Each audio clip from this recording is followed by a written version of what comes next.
There we go.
There we go. Why did you...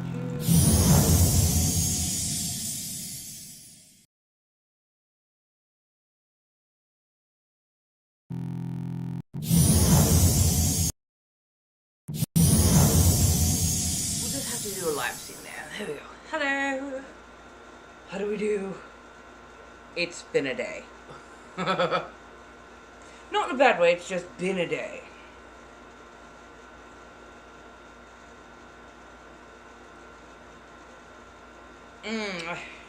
I hear you, I hear you. I got things done. I was productive, so I'm not mad about that. But just, overall, I don't know, I've misplaced a few things at this point. How's everybody doing? Hello, hello, how do you do? Thank you so much for all the likes and loves already. Let me go at least grab my dentures so we can do the basics.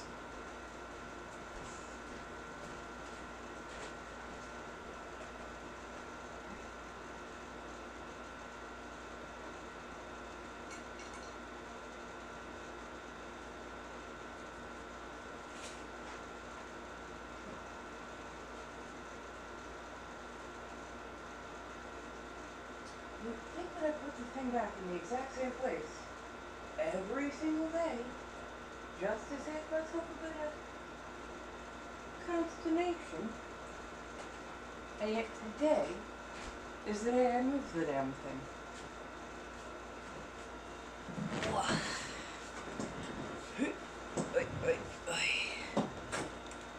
Still trying to get a few things fixed up. It is a Zayzam day. It is definitely a Zayzam day. I debated with it long and oh my fucking god.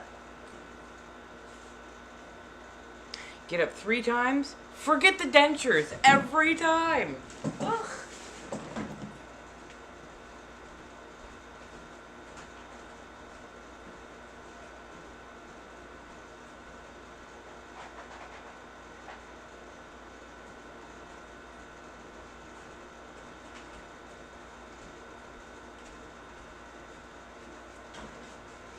Yay, dentures. Ugh.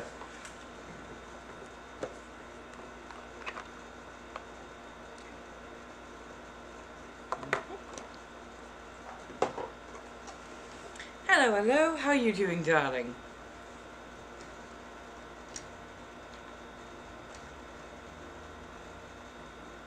They, them. I am having such a they, them day. I got a lot done. It was productive. I'm just done with gender.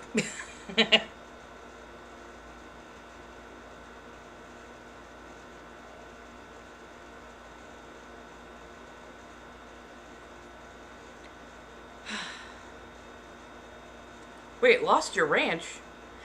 Ranch as in dressing or ranch as in cows?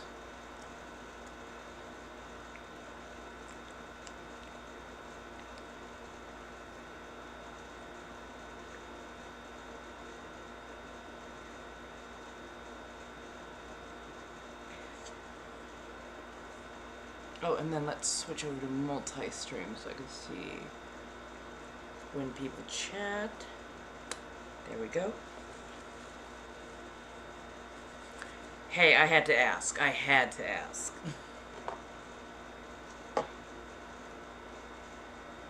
Clarity and brevity and all those good things.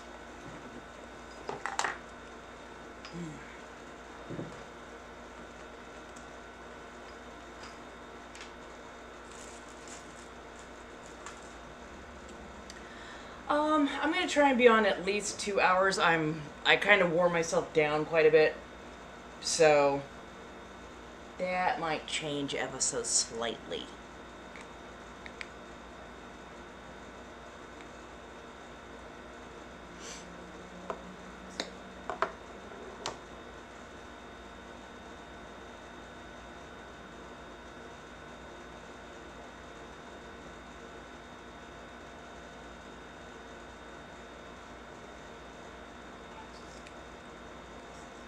If nothing else, now that I'm multi-streaming, I really don't even have to download the TikTok ones anymore because I am directly streaming to the tubes. So, yay! That helps.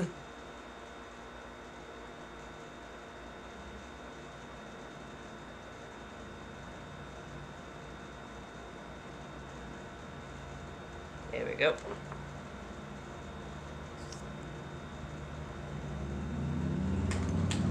Just doing some quick rough makeup. Hello, darlings. Hello, hello. How are we today?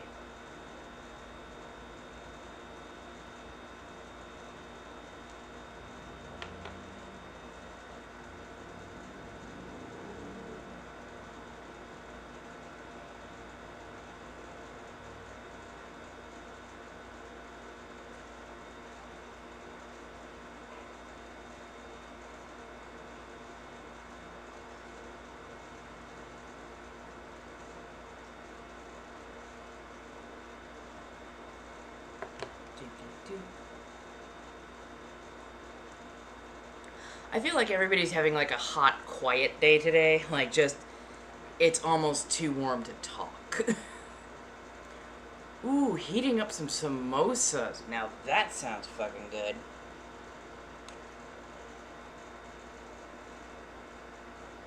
trying to figure out what I want to do tonight myself.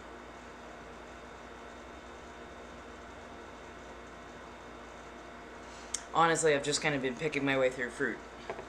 Raspberries, grapes, that kind of thing. Like, it's too freaking warm. It is too freaking warm today. I put my fangs directly in front of me so I couldn't misplace them. Yay.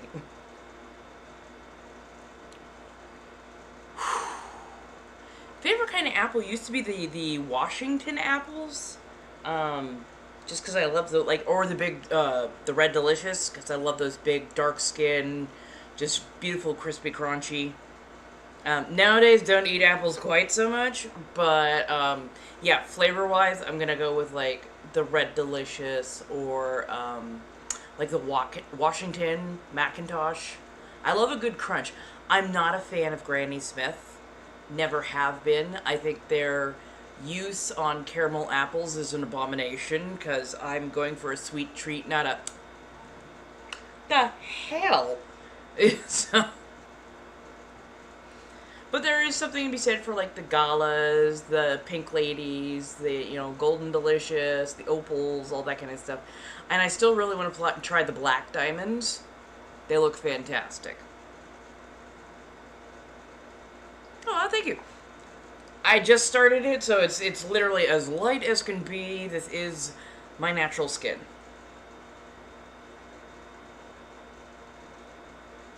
Oh no, wait, other side. There you go.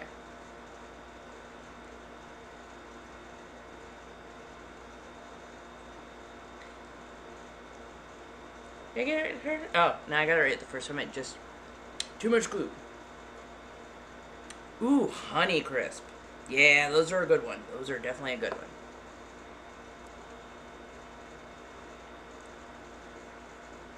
There we go. That feels better. Let me grab ears.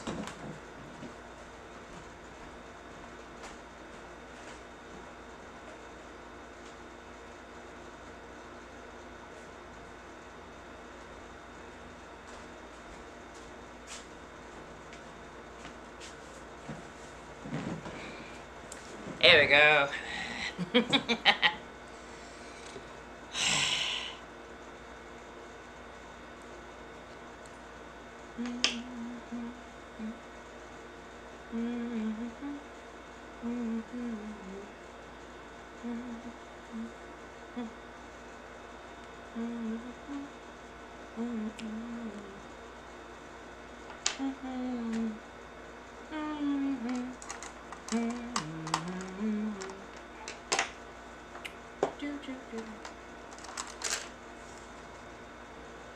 Ooh,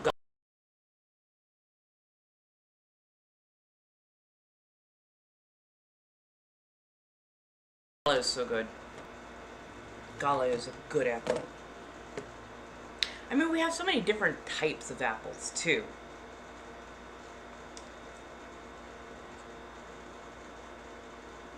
Oh, suddenly, there's this thing that they used to do, where they might still do it, honestly. But there was this thing they used to do at the LA County Fair, where they would do caramel, a layer of cake, a layer of sliced up apples, another layer of caramel, in like this tall cup, and just it was like the most delicious thing ever. Just this thick, rich caramel, these beautifully sliced, like thin sliced apples, and then these layers of like pound cake. So good. God, I kind of want that right now. Hey, how you doing, Rooster? I'm trying to figure out what my colors today are. Because I'm feeling more like a very they, them.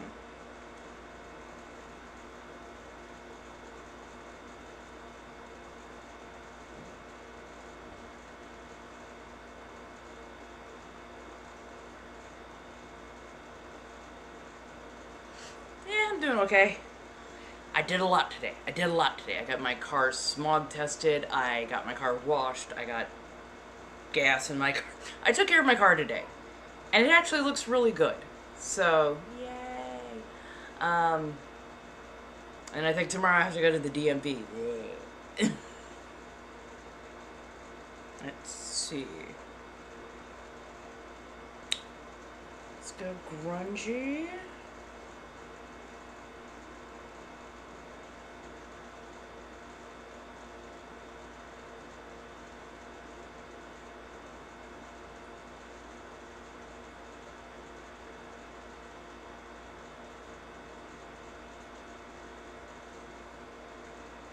There we go.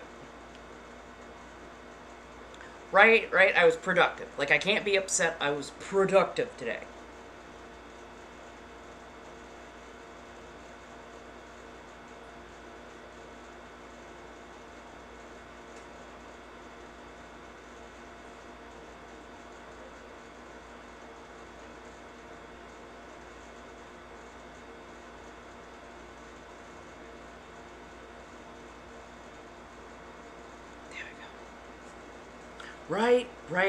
Right. I'm like, I just wanted to be decently productive, get some things that needed to get done. Um, just concentrate, get things done, be consistent. Always a difficult thing. Hello, viewers. I'm doing a multi-stream, so if you see me looking kind of back and forth, it's because I have TikTok down here, and then I've got Twitch Tube up here, so Right now, we're just putting on some quick makeup for our dear Leica. Leica Grimwood.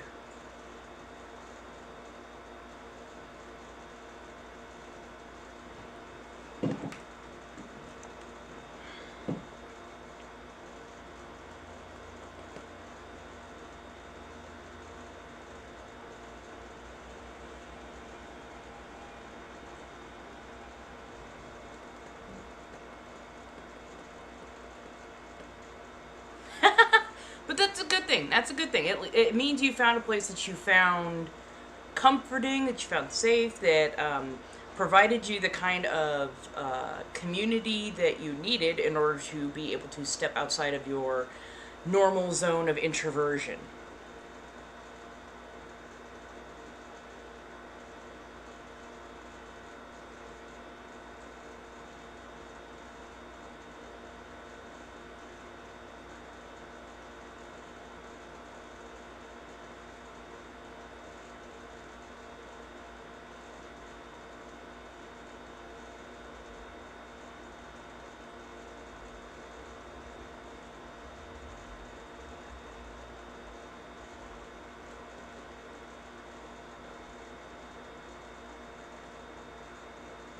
Being able to get outside your own shell is a good thing. Especially when you can find a place to do it.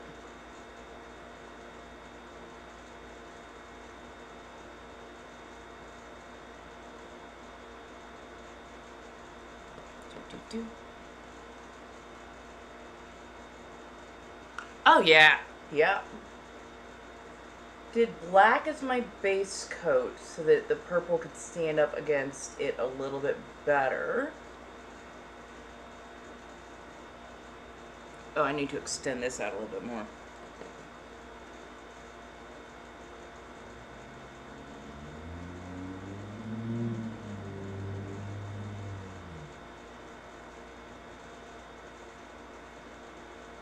I swear to God, my eyes are always sisters, not cousins. Cousins, not sisters. That's what I meant.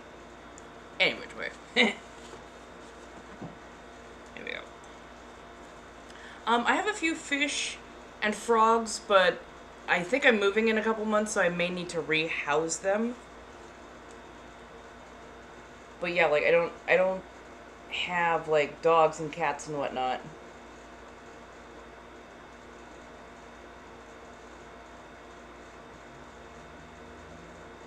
Because for quite some time I had a job that gave me a very long commute, and like my air conditioning here is not fantastic, so I didn't want to endanger an animal by leaving them in a warm environment all day.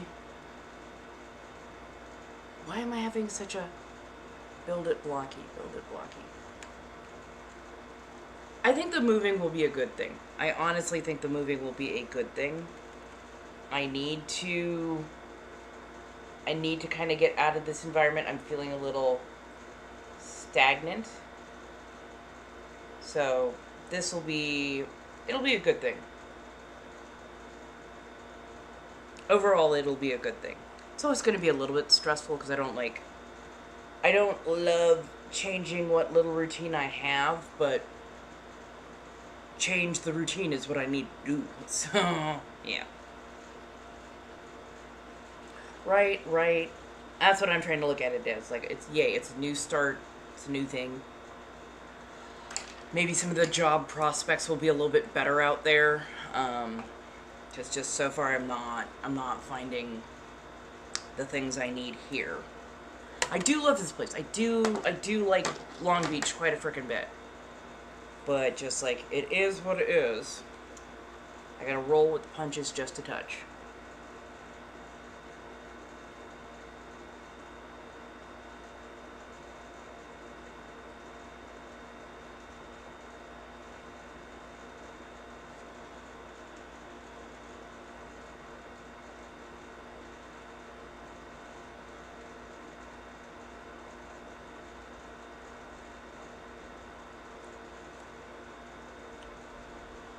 There we go. Pretty much I love 10-minute makeup. Oh, that is not the color I was looking for.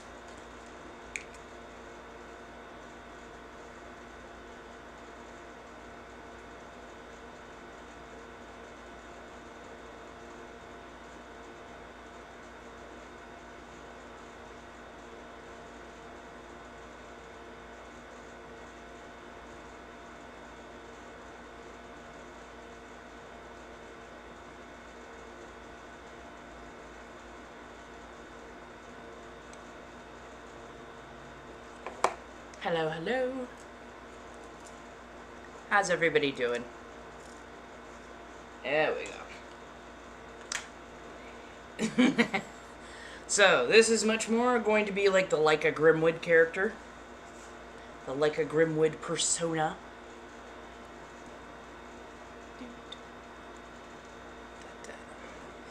There we go, we got cards. Hello, my darlings. Oh, that's a little too far down. There we go. Also, Total Mayhem is tonight, so I think I'm gonna decompress with a bit of Overwatch after everything. Since I can now do multi-streams, I feel a little bit better about possibly going back to like that 4 to 5 day a week cast, because now I have a way to actually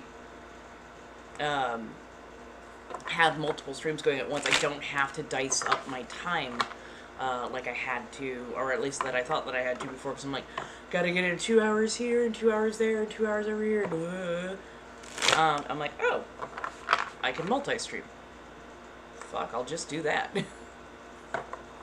Instagram is still being a little bit of a shit, so I might do like get ready with me's over on Instagram, and then do the multi-stream with pretty much everything else.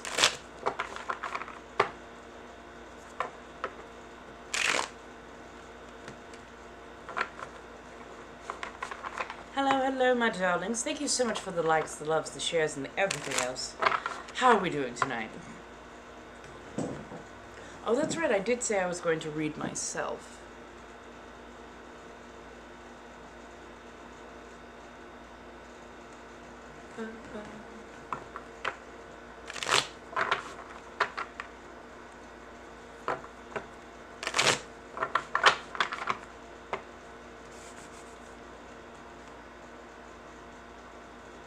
Where did that come from?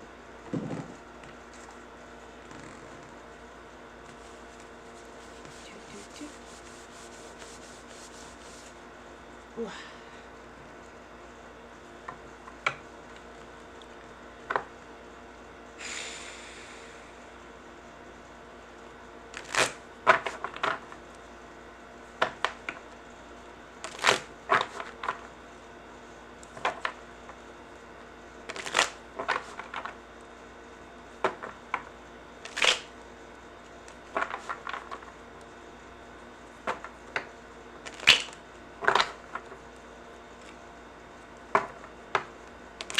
Thank you. A little bit grunge-esque. This is much more my Leica kind of style. So Leica Grimwood is the werewolf persona for like the In a Bathory universe, as it were. And Leica is always a they them. Sometimes femme, sometimes mass, but always they them.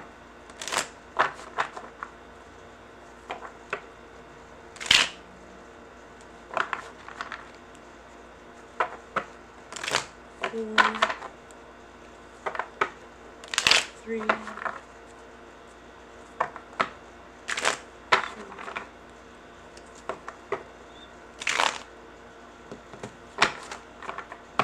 sure, if you'd like to, you can just go up to the Blinks and Lio. It's $5 per card. Once you've paid, I will pull cards for you. Not a problem.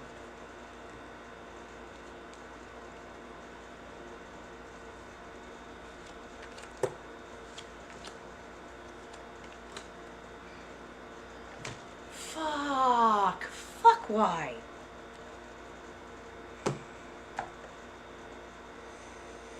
Knight of Wands in reverse. You should be going and doing and being impetuous, but you're not. Being uber cautious. Gee, I wonder why I'm being uber cautious. Maybe because I am the jackass who can get too impulsive and I'm trying to be a fucking grown-up. But hey, I'm the one riding the chariot's edge. And I know what I'm doing, or at least I think I know what I'm doing. I've done the drive enough times.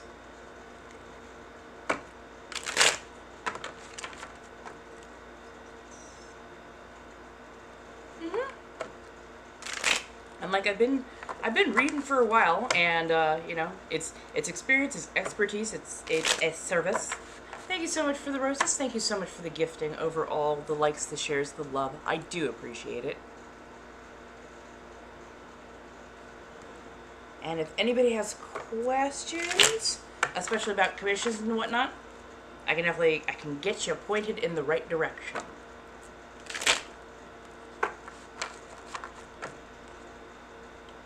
I have to break apart structure and let the organic happen. Which is hilarious you say that, because I'm a person who needs routines in order to get shit done. Because my ADHD. Hello, darlings. Hello, hello, hello. How do you do? Thank you so much for the roses. Thank you for the likes, the loves, the gifts, the shares, all that. Welcome. This is a Sanguine Salon, a place where you can come in and decompress, and we sit, we talk, we chat about the world as it is, and occasionally I read cards. I have plenty of services and whatnot, card reading, pendulum reading, other stuff. So, if you wish to support me as a small creator, small business, a small freelancer as it were, do feel free to ask. I will always answer questions. And yes, both Leica and Sanguine have a more California-esque accent. So body doubling is basically providing a bit of social chatter that helps quietly motivate you to get your own stuff done. So it helps with like getting dishes or laundry, just basic housework, studying. For some people it's just decompression. It's being social without actually having to be around people, which can be very draining for some at the end of the day.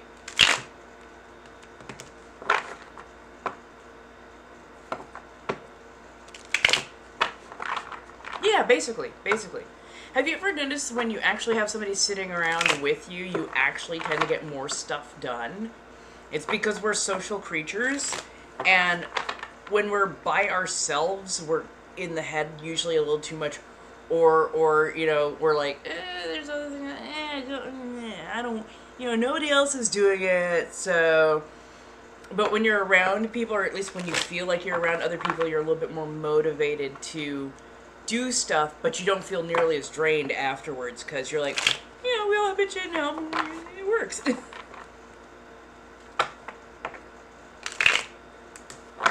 Yeah, I hear you. I kind of went reclusive in this last year a lot. I'm not saying I'm proud of it, I'm saying it happened. When I lost my job a little over a year ago, I got, like, super depressed. Like, to the point where I didn't even know how fucking depressed I was. I'm just like, yeah, this is normal. This is never gonna end. This is just my normal. And then, you know, finally started getting out of some of that depression, and it's like, oh, I went reclusive. That's not good. So yeah, having a place to decompress, creating a safe space, a social salon, a third space, it makes it so much easier for me to go about my day-to-day and function more properly. Especially when I'm able to, like, get a lot done and you know, like, when my days go well and I have enough and my bills are paid, makes it a lot easier to, like, go out and, like, not even just have fun, but, like, just go out and function, like getting my car washed, because, oh my god, did it need it. You know, getting a smog check because I need to register my car again, all that kind of good stuff. Yeah, it's like finding a place that is a third space or a social space is helpful, especially for people who don't, especially for introverts. That's the easiest way to say it, because I am an introvert most of the time. I I have not yet found my my extrovert. Apparently we were playing hide and seek with each other. So far I'm winning.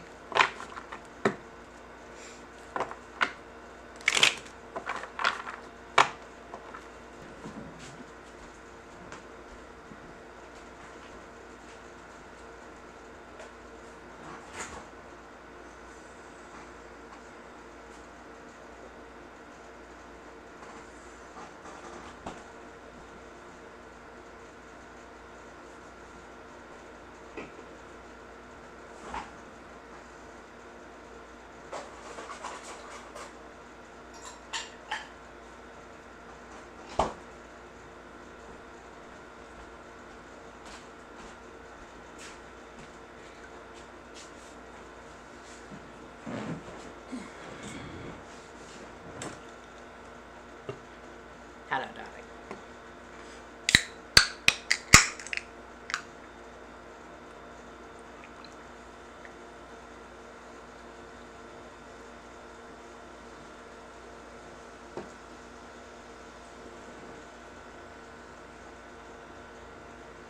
Yes, I am multi-streaming today.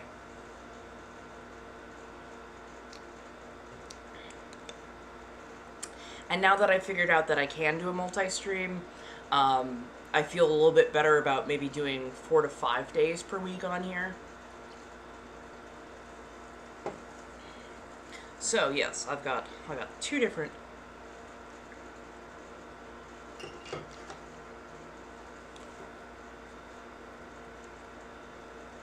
Do it!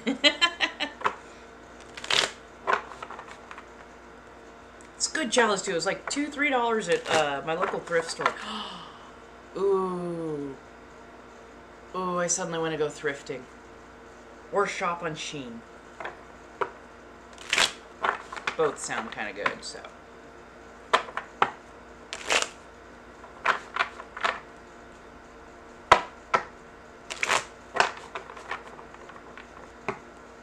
Hello, my darlings.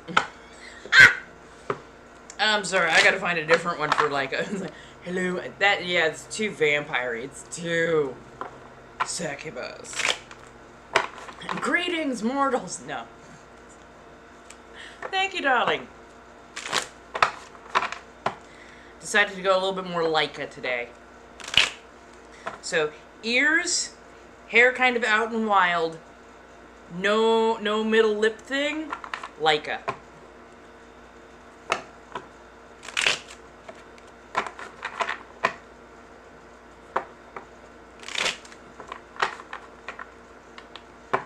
Just like when, because like Leica and Sanguine is just me, but like Leica is a little bit more valley, but not valley. She's supposed to be like the slightly bratty one.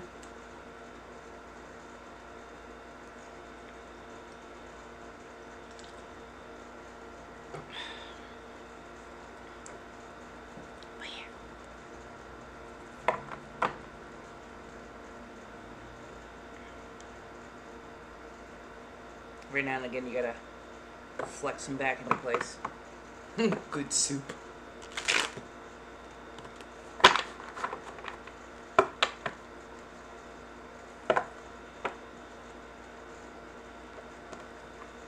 Ugh.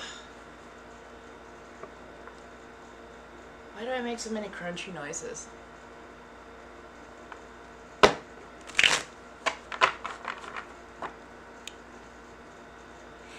And they are like, hello, darlings. How are you doing today?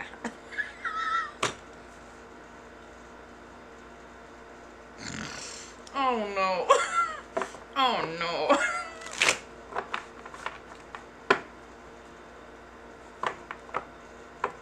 That is comedy, but horrific.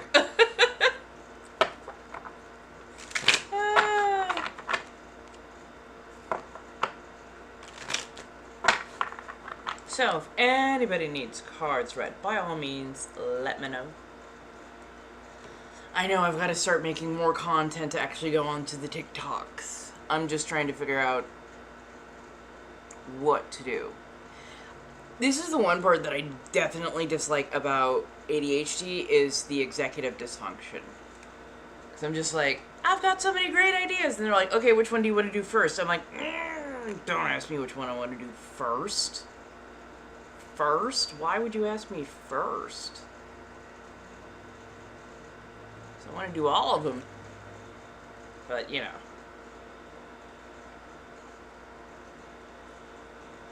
Also, I don't know, sometimes it's like, you know, the state of the world as it is, I'm like, I know that providing entertainment, finding something to release some of that pressure is necessary.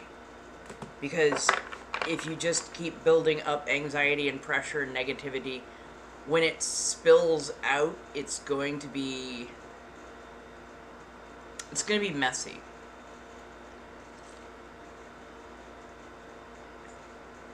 At the same point in time, I don't want to downplay the seriousness of the world as it is.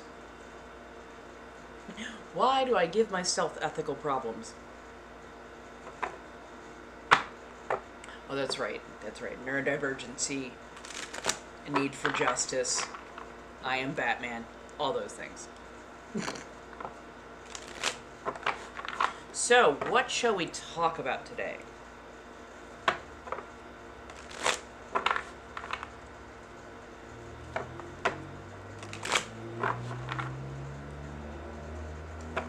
Right? Right? It's like I want to have a moral compass. I like having a moral compass. The moral compass is good. At the same point in time, it can be very problematic. Because you're sitting there trying to fix the world, and, like, you're a singular person. And me, especially, like, I'm a singular person. I live below poverty line on a pretty epic scale. It's not good. You know, it's like I don't have the means to change anything quickly, nor do I have the training to change anything quickly. So it's like, what do I do? Because I want to address the serious things, but also I know that if I don't get some decompression, like, it feeds into things like my depression and the not so great things. So it's like, ugh. So many problems, so many things. Kind of like, I know that I need to replace this phone soon, very soon, but also it's like, but Sudan and Congo and Yemen and the Uyghurs and everything else that's going on. No, I promised I wasn't gonna get a new phone. At the same point in time, if I don't have a phone, I can't function, and this phone is. This phone is doing its best. Same thing with my laptop.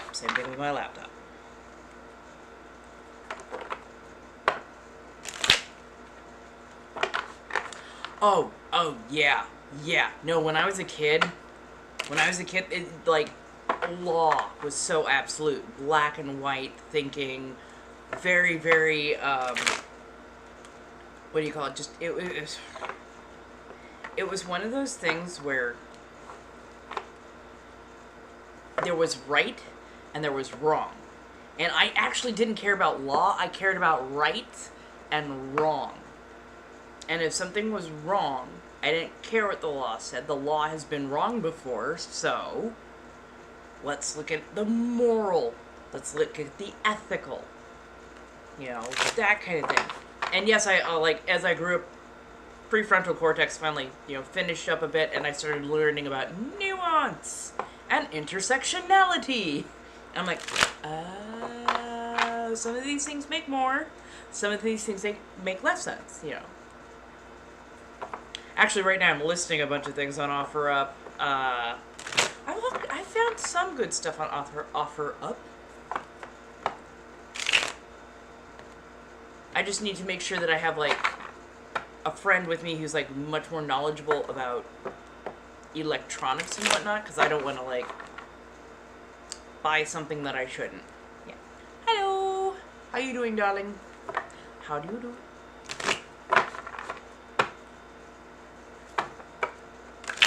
Oh, I'm sorry, my multi-stream actually cannot see what I'm doing.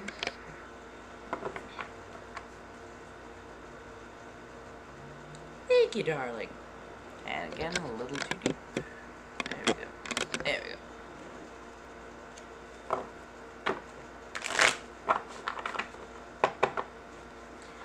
How are we today? What shall we talk about? Morals, efficacy. Trying to remember. I didn't do much doom scrolling today because I had a lot of work to actually get done, and I was decently productive. Hopefully tomorrow. I will probably have to take tomorrow to like do some actual technical work on some stuff. Yeah. Also, I'm trying to find the best overlap between my spicy stuff and my non-spicy stuff. Because I treasure both parts of my life, as it were. Or both parts of what I do.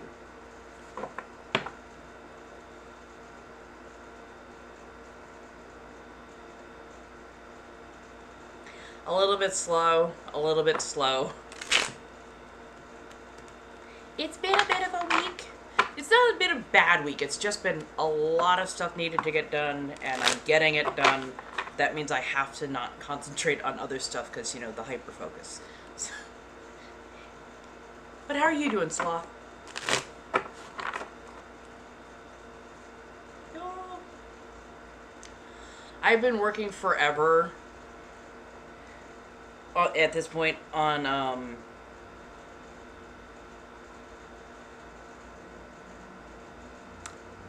sorry, my brain decided to have a moment. I've been working forever on, like, a Drolta cosplay and a Ms. Midnight cosplay, but, like, because I've been trying to, like, apply for jobs, look for freelance work, make sure that I'm trying to consistently post all over social media, which has had some mixed results at times, and just doing everything else, I literally have not been able to actually touch my cosplays in months. And it makes me depressed. Because I want to do the creative things, but I also want to be stable when it comes to finances coming in, and that means, you know, laying down all that groundwork, which the groundwork takes forever. So yeah. Ooh, outrunning. Nice. Got my car stuff done earlier today, so yay. Am I having a depression day? No, because I was having a good day earlier. Something shifted. Something shifted.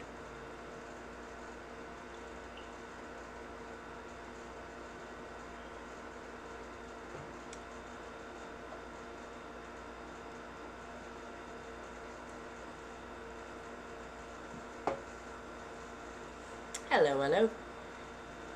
Ba-doom-ba-doo-doo-doo. Oh, just a little bit more so people can actually see me over there. I know, right?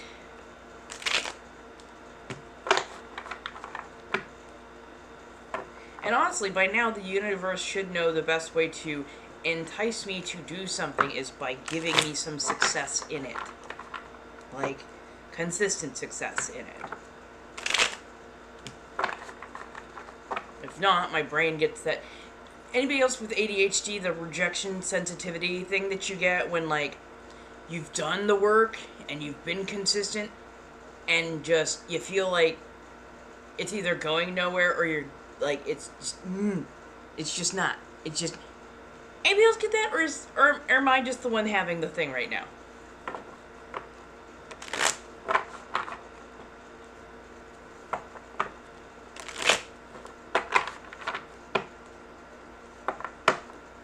Yeah, I'm just like, I'm doing the things.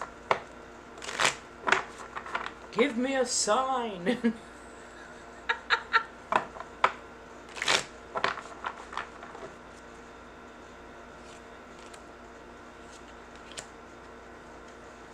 Right.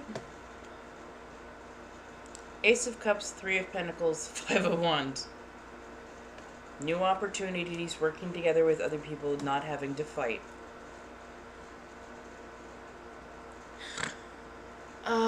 Universe, I'm gonna need you to just understand when I say, fuck you.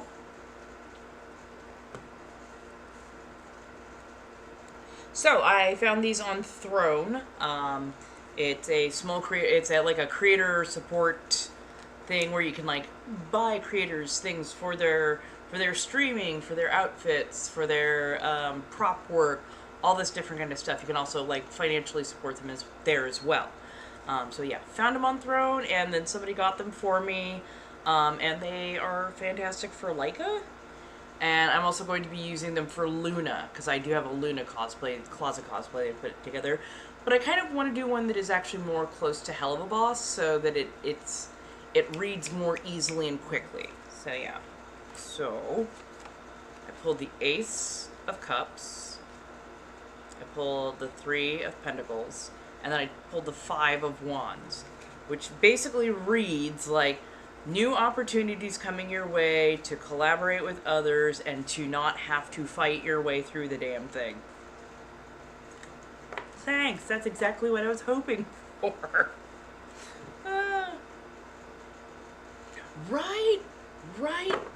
Right, the universe being shy.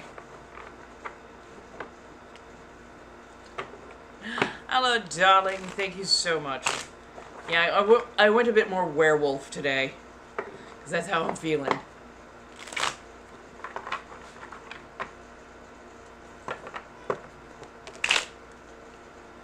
Well, sometimes it's just a little harder for me to read myself because I already know myself.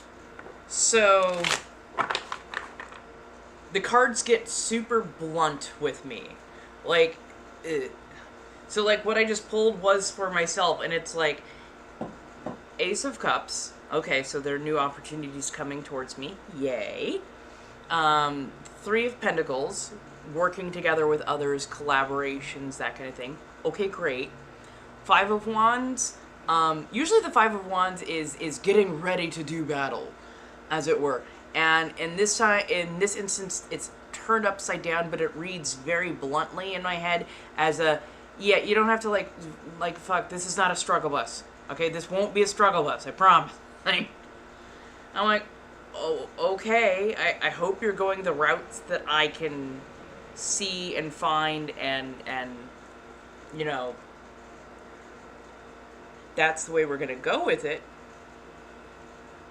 But I'm also like cautious when it comes to collaborations and the like, because I'll be blunt, because of JoJo. Like, and I'm not calling on his name, I'm not about to disparage him or anything, but like that instance, I put a lot of heart and effort into a cool collab / friendship, and it bit me in the face. So like now I'm a little shy. And even I have like registered, oh yeah, I am kind of gun shy when it comes to that. Yeah, it's the witch's moon phase. I got it from Hot Topic. It's actually not too expensive, but yeah. Right. I love a little bit of witchy stuff. I also have like some of their tarot card shirts, that kind of stuff.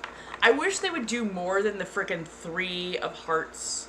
Or I'm sorry, not 3 of Swords, which is the heart pierced by swords. Like, I get it, we're all emo here. Oh, my broken heart. But like, do some of the other arcana on there. Like, do some Empress, do some, you know, death cards, do, you know, some of the different tarot and whatnot on these things. Like, come on, man, come on. Thank you. But yeah, it's like, I want to put in effort with somebody new. I honestly want to put in some effort with somebody new.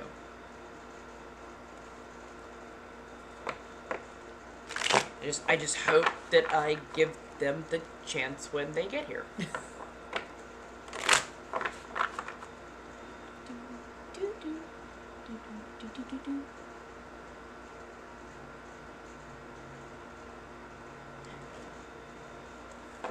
So, my darlings, since I have been shuffling and trying to read myself, a little bit easier to read myself, though, when somebody else pulls for me.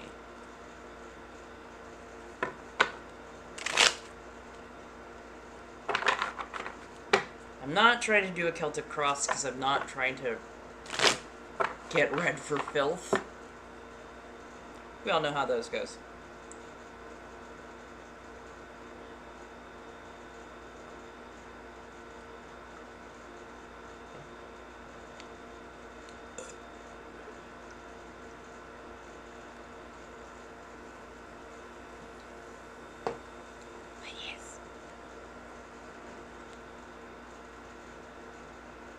I don't know how, I always shape them slightly different. Always forgetting that my eyes are shaped slightly different. I happen to be drinking grape Faygo.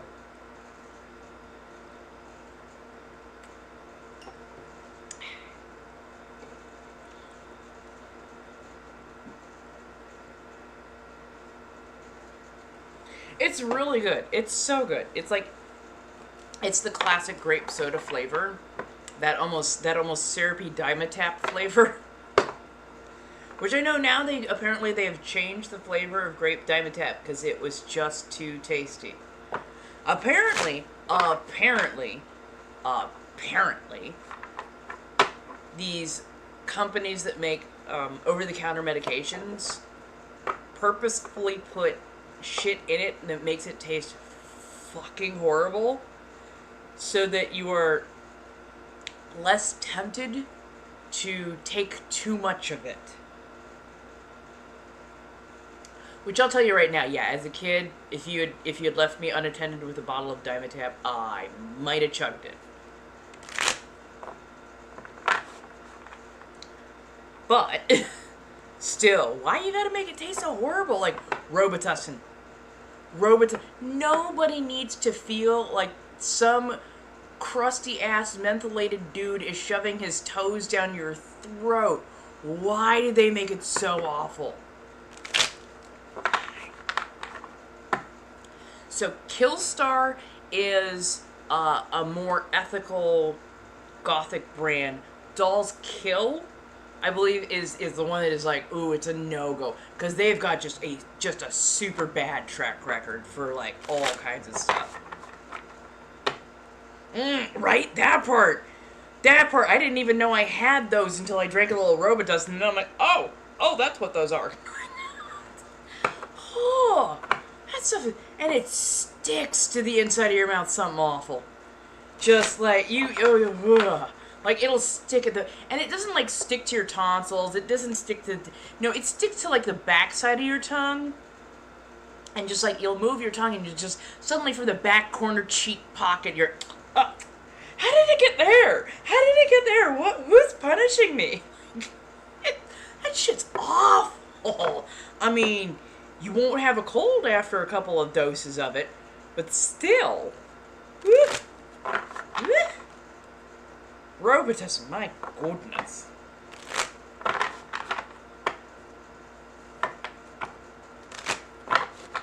Like, why?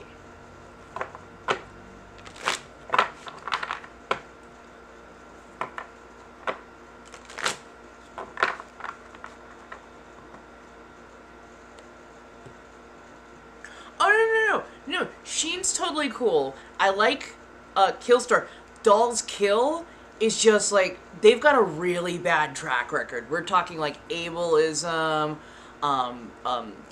huge amounts of racism, like sometimes they're pro-LGBTQ, sometimes they were anti, like it was an absolute mess. And they also got caught stealing artist work, like small artist work and whatnot. So yeah, like there's a reason they are not loved. Thank you, darling. So yeah, no, this is actually very close to being like my Luna Closet cosplay. So yeah, like usually I'll do a bicolored lip, and then you'll have red over my eyes instead of the purple. And then I've got like the little styled gray wig that I have. I love it. I should do that again one of these times. I'm just saying. Because, I mean, I already have, like, the California accent to go with it, because she kind of speaks Valley. Just a little bit less with the long tones that we tend to do in Valley.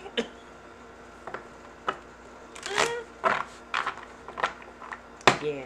Foxblood is another really nice goth clothing store online.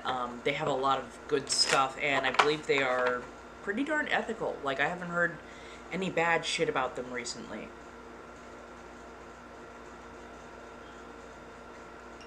But yeah, like when it comes to like clothing and toy companies, and we know what kind of toys I'm talking about, yes. Those kind. When it comes to clothing and toy companies, I tend to try and do some research beforehand, just to make sure that I'm not like about to buy some stuff that is. Ooh, the Rogue and the Wolf. Okay. The Rogue and the Wolf. See if I can remember that. Nice. Yeah, like there are some good companies out there, Love Sense and Adam and Eve and all that kind of stuff. But then there are some specialty shops that are well known, but sometimes the people do not know the story behind the business. And like Bad Dragon. Everybody kind of knows them. If you have any background of watching stuff or anything like that, most people will know what that company is, what they do. But not as many people know the background behind, I believe it was the president of the company. I don't know if they still work there or if they got fired, but let's say highly, highly, highly, highly, highly unethical. How they got the shape for certain toys. Yes, it's as bad, if not worse, than you think. So, they have a reputation for a reason, and they are the reason I will never buy anything from them. I will find other places that do fun things like they do, but I will never buy from them, because holy hell. Right, if you can, shop from friends. And if you've got friends who make, like, cool silicone toys, make sure the world knows about them. Honestly, I love how many silicone makers there are on here. They make some beautiful sculptures. They really, really, really do. And so many not only just, like, fantastic colors. You can get like specialty coloring, you can get custom coloring, and you know that you're supporting a small business, so your money is going to the best place possible.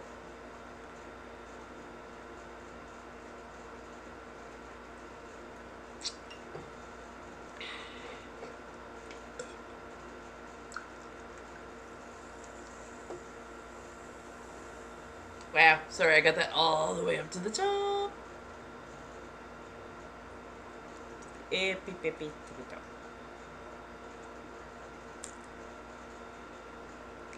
There we go. Better.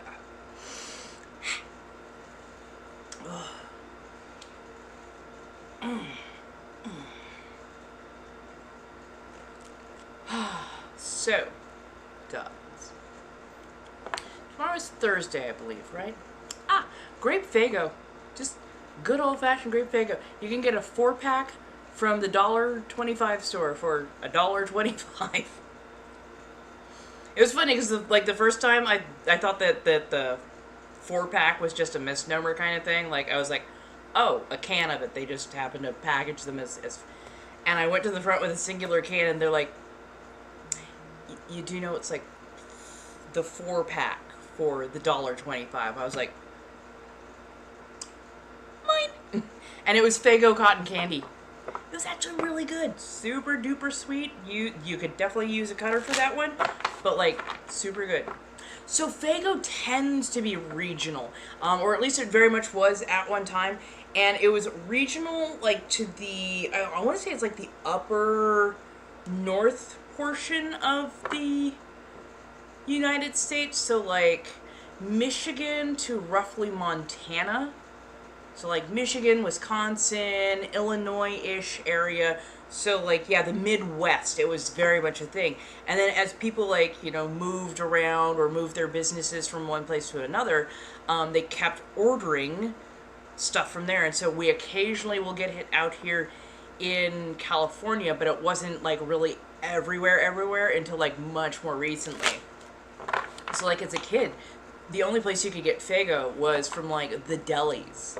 And I absolutely adored going to certain, like, little Italian mom and pop delis to get some Faygo, because, oh my god, stuff is good. It tastes like restaurant soda, okay? It's a little bit more syrupy, it's a little bit more sweet. Good, strong carbonation to it, so yeah, I absolutely adore it. Oh, thank you so much for the Buffy hearts.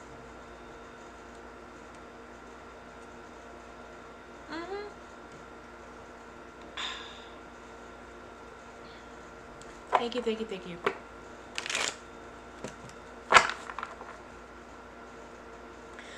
I'm trying to think if there's anything I wanted to chatter on about, because we had a really good conversation last night. I don't know how many people were here for it, but we had a super fun conversation last night about, like, spicy stuff. Because, hey, people had questions. I was like, let's do it. Had to code a lot of it, you know, as usual, of course. But yeah, had a lot of fun actually, like, being able to discuss that in some amount of detail.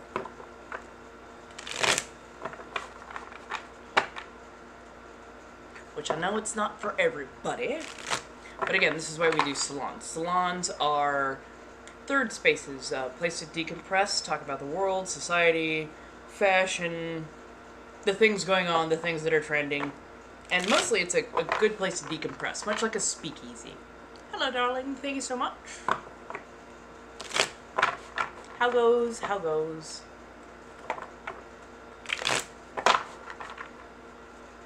See, it's, okay, it's 5 o'clock. Oh, man. Why do my shoulders hurt? Oh my god, why did my shoulders hurt? I've been lifting? A little bit, but yeah. So, I have been looking for sort of a 9 to 5-ish, but mostly I do freelance. So, I do read tarot cards. I also do spicy work, mostly on digital platforms. I do artwork, all different kinds of stuff. So many reasons. But yeah.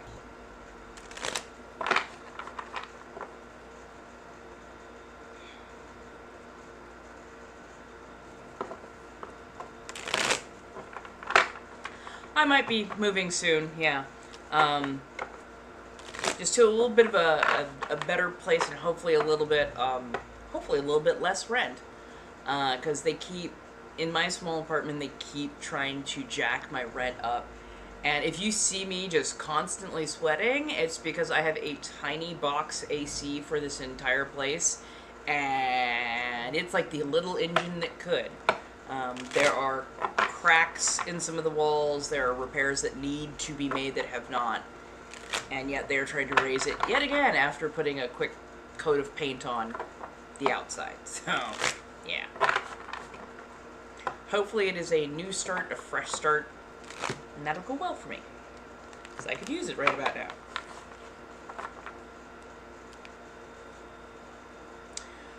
What is my biggest ick in a partner? Oh. Control.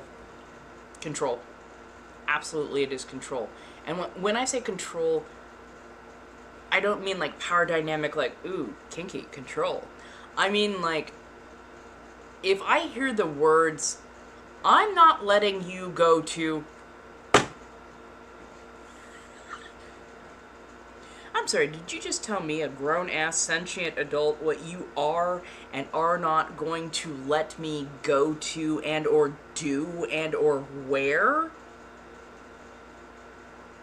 Who the fuck are you? 'Cause there ain't enough money in the world for anybody to tell me who I'm going to be, what I'm going to wear, where I am or not allowed to go. So yeah, like when somebody does that, oh, that is that is an instant ick. If you were my woman, you wouldn't be. The fact that you think that I would be yours with that get at it, oh hell no, hell no. Right, and yeah, you're absolutely right. Fucking landlords are the worst. Right, that part. This is why I'm so upfront about if I'm going to be getting into a relationship with anybody, I'm like, hey, by the way, here's my laundry list of, if these are deal breakers, go ahead and walk away now, because I'm not changing. And they would be like, I'm a spicy worker, I like BDSM, as well as practice it, digitally, but I also want to do it in real life. So if any of these are nope, go ahead and walk away now. I ain't got I'm not gonna be mad at you at all. I know it's not for everybody, but yeah, like, I am kind of upfront about who and what I am from the get-go, so that I don't have to deal with people thinking that they're going to change me forcefully once I'm in a relationship. Because they sometimes greatly overestimate how much I give a fuck about their opinion on my body. The last person who did that failed so wretchedly. so wretchedly. And they failed mostly because the person before them also tried that kind of narcissistic shit, and I'm like, oh, you lost your damn mind. I got it. You lost your damn mind. Okay, well, we're gonna go ahead and no. So yeah, when it happened the last time around, I was like, nah. Nothing matters more to me, about me, than me. So yeah, I'm not an easily controlled element within a relationship. And some people don't like that. Hey, Faye! If anything, I would like to find a person who likes all those things that I like. So that... Oh, thank you so much for the follow. Hello, how do you do? Oh, rent's just going up again, and I've been having a really tough time finding work within this area, so I'm hoping going to a new place will take a little of the pressure off me and give me a bit of a fresh start.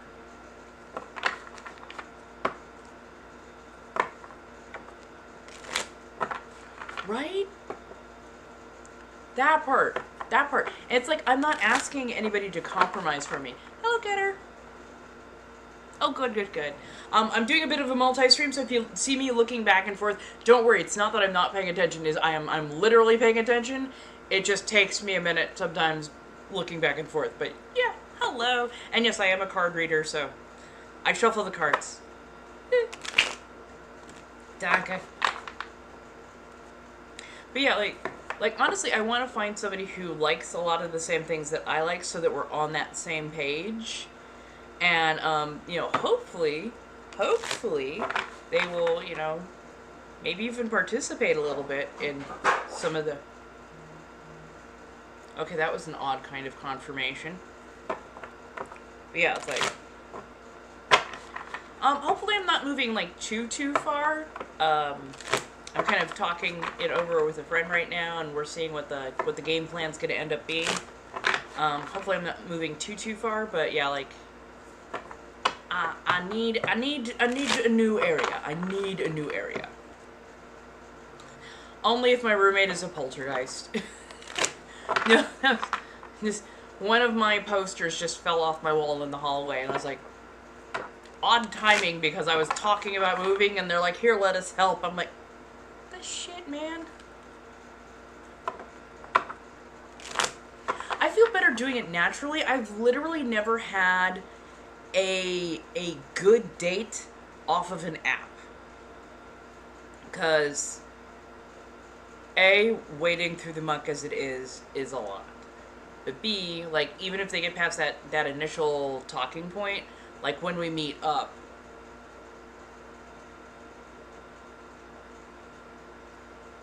it is an absolute shit show. I had a really nice lunch at the Yard House. This is how bad it was, though. Like, how bad the whole thing was. Had a really nice lunch at the Yard House with a guy. And we were talking about, like, theory and physics and fractal theory and, planar theory. Basically how the universe works and, all that kind of good stuff. So, we sat, we had a good time, had some fun, whatnot. He seemed very, very interested. And then, as I'm leaving, I walk out to my car. I'm not thinking anything of it. I don't know why I wasn't looking around more. Like, literally, he hadn't set off any of the signal flares that would have been like, this is a red flag. No, he'd been nice and cordial, and we'd both been dressed very casual, so it was all good. And we met in the middle of the day. It was a public place. It's good. I get to my car, unlock, open my driver's door, and as I'm getting in, he opens my passenger side door and starts getting into my car.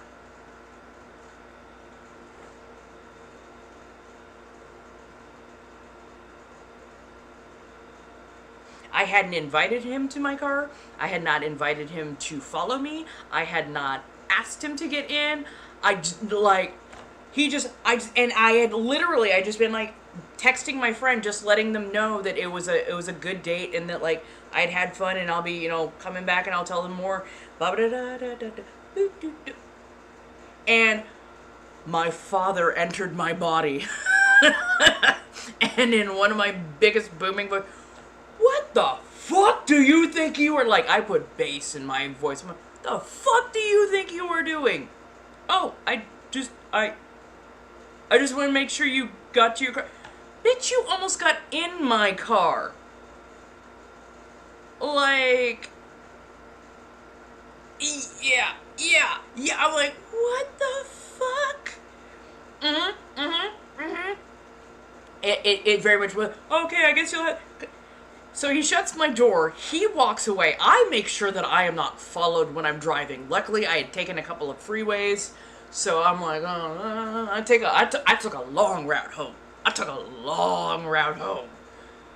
I get home, and he had emailed me. And he emailed me, hey, so, like, when's the next time we can meet up? Because I really want to touch your boobies.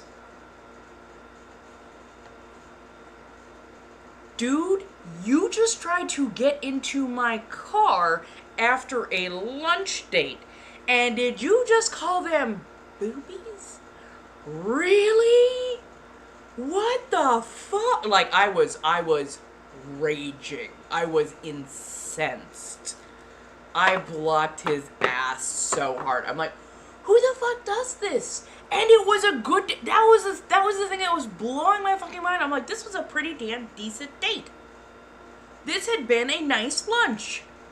Had he played his cards right and not done all the things that he did, maybe that would have been a thing we could have talked about, but like, what the fuck? Right? That part. Better that I found out early. Yeah, just, what the fuck? Another time, the guy's profile was his car, which was a very nice, like, racing-styled car, and just car, like, every angle of the car. And then a couple of pictures of himself, and it was mostly from, like, shoulders up, wearing nice button-downs, his hair was well coiffured, like, he looks really nicely put together. He was a little bit of a big guy, which I'm okay with, but, he was very, very nicely put together. So I show up, and I'm wearing something nice, okay? I've got on a cute wrap dress, I've got on some nice little, small heels, I have on good makeup, a little fresh perfume, the hair is done, I look absolutely a peach. We're meeting for a coffee date. I love doing coffee dates. We're meeting for a coffee date at a bookstore. Cool. I get there, on time. In fact, a little bit early. And then I wait, and then I wait, and then I wait. And the dude shows up somewhere between like 20 minutes and half an hour late. Luckily, I like books, so I'm like, fuck him, whatever, I don't care. Shows up about half an hour late. Fair enough, soybean, fair enough. Half an hour late, wearing flip-flops, old cargo shorts, a t-shirt that looks like it has lived on his body for like the last several months, has holes eating through it. Hair is slightly askew. He's not wearing nearly enough cologne and or deodorant. And he invites me to get in his car. Because we sit and we go, oh yeah, hey, why didn't you come look at my car? You know, you can get it. Do I look like a small child who could be fooled with candy and puppies? No. And like, I text my friend, I'm like, I need you to call. And like, my friend calls my phone, I'm like, oh shit, I'm so sorry.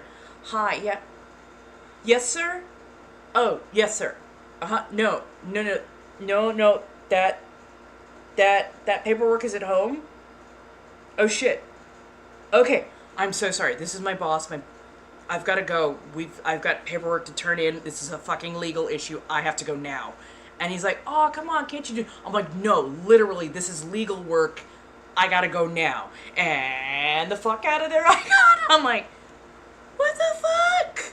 And again, the screening process, the talking, the go on back and forth was great. But like, on the day to show up, not only are you late, but you then try and get me in your car? I will tell you this right now.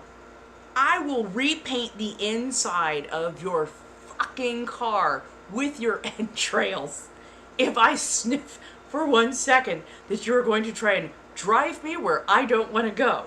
But even better than that, I'm not getting in the first place. That noise. Like, what the shit? Right? I'm like, yeah, I love my best friend. I love my best friend to bits and pieces, because if I ask them, can you do XYZ? That is exactly what they do.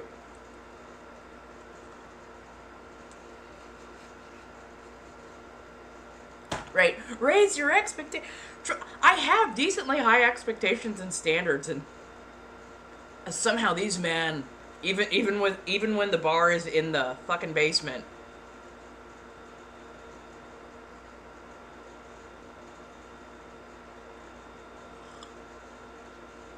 that part, I'm like, why, man? Like, why? Why are you trying? Why are you trying? This is not gonna work out well for you. Like, why are you trying? And then, like, one of my more recent ones, and I thought with one of the more recent dates that I was on, well, here's the whole thing. Even though he had car pics, he had, like, really well-dressed, like, nice button-down shirts, wearing a tie. Like, he had good pics of him looking responsible. But how he showed up was anything but. Oh, no, I know you're teasing. I absolutely know you're teasing. But yeah, no, like, I want to say, like, the most recent date that I went on, that part. Cattiest of catfish. It was so catfishy you thought it was fish and chips, like Louisiana style. Like, cat fucking fish. You know, but like, the most recent date that I had, which luckily it was a while back, but it was the most recent date that I had, I thought it was going to go pretty well, because we both like the spicy side of stuff, and he works in the spicy industry, and I was getting into the spicy industry. Seafood boil in Idaho. I love you for that one. Oh my god, I love you for that one. Anyways, so I thought we had an understanding because we both were part of the lifestyle and we were both, you know, in the industry. So I was thinking, okay, this person understands the language that I'm using when it comes to like consent and, you know, other stuff. And so, you know, they live out about less than an hour away, but like still, they live a bit of a drive away. But I was like, you know, we'll see how it goes. We'll see how it goes. And again, met in public, middle of the day, because I want it to be so hard to actually kidnap my heavy ass. Like, I'm gonna make it difficult. I'm going to make it difficult. I'm going to make it difficult. So, show up, middle of the day, public place. And, you know, get my coffee, make sure everything is good. I know what this person looks like. I sit facing the door because I am that kind of cautious at times. Okay, he comes in the door. He is definitely only 2 inches taller than me. He is definitely a good, probably 100 pounds lighter than me. I can take him. I can absolutely take him. So I relaxed a bit. And we had a pretty good coffee date. He was very friendly, a little bit touchy-feely, but I was in a good mood. So we decided, maybe we could go back and, you know, chill in someplace that's a little bit more private. I'm still, you know, well keeping my distance. I'm always guarding my drink. I'm not about to drink anything and he might serve me at his place. Like, I know my rules, I know my boundaries, da-da-da. And we have a little fun and we start fooling around a little bit. And then he steps over a couple of lines. And puts his hands where he did not ask first. Even though I said, hey, you gotta ask first. So... yeah. Was like, okay, you know what, this is also, gone, I gotta go. They're like, I'm sorry, did I step over? Did you step over a line? Did you step over? All I can think is, my dude, you didn't ask, and it was a wall plug-in thing that you, entered in to the equation. So luckily, again, I was very willing to throw some fucking hands. Like, no, that's the whole thing. That's the whole thing. Like, he wanted to do some things, but both of us had already discussed consent. We were both about the consent of everything. And it was like, he also told me, like, he couldn't do everything, because he had a shoot later on that day. So, like, he couldn't do everything, because he had to be ready to work. But, like, he brought things in that he didn't ask to bring in. So, right? That part, I'm like, what is so hard about asking? What is so damn hard about it? Because, like, I asked, as we were, you know, canoodling and whatnot, I asked, like, hey, is there anywhere that I should not touch? Is there anything that I should not do? Because, A, I want to respect your work, but also, B, I want to respect, like, your own personal boundaries and whatnot. Because, you know, this is a little frisky, it's a little fun, it's a little fast, but, you know, still, I want to make sure we're doing things, you know, on the up and up. It's like, you know, just avoid this area. And it was an odd area, but you know, avoid this area, XYZ. I'm like, totally cool, I will do exactly that. And I stuck to my side of the bargain. He, on the other hand, no, just decided he was gonna go at. I'm like,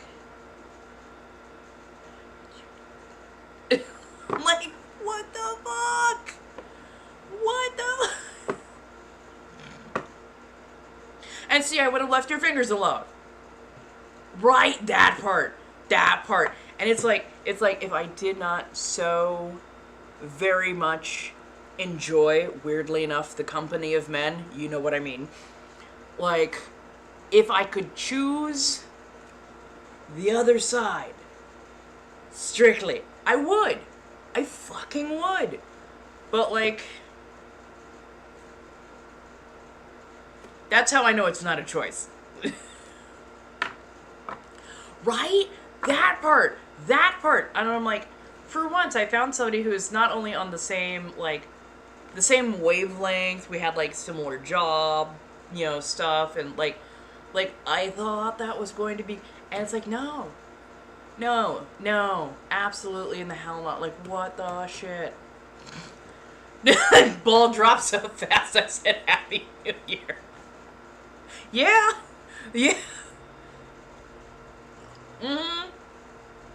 That part, I don't blame you either. I do not fucking blame you. So, like, best date versus worst date. I think the last one that I had was probably one of the worst dates that I've had.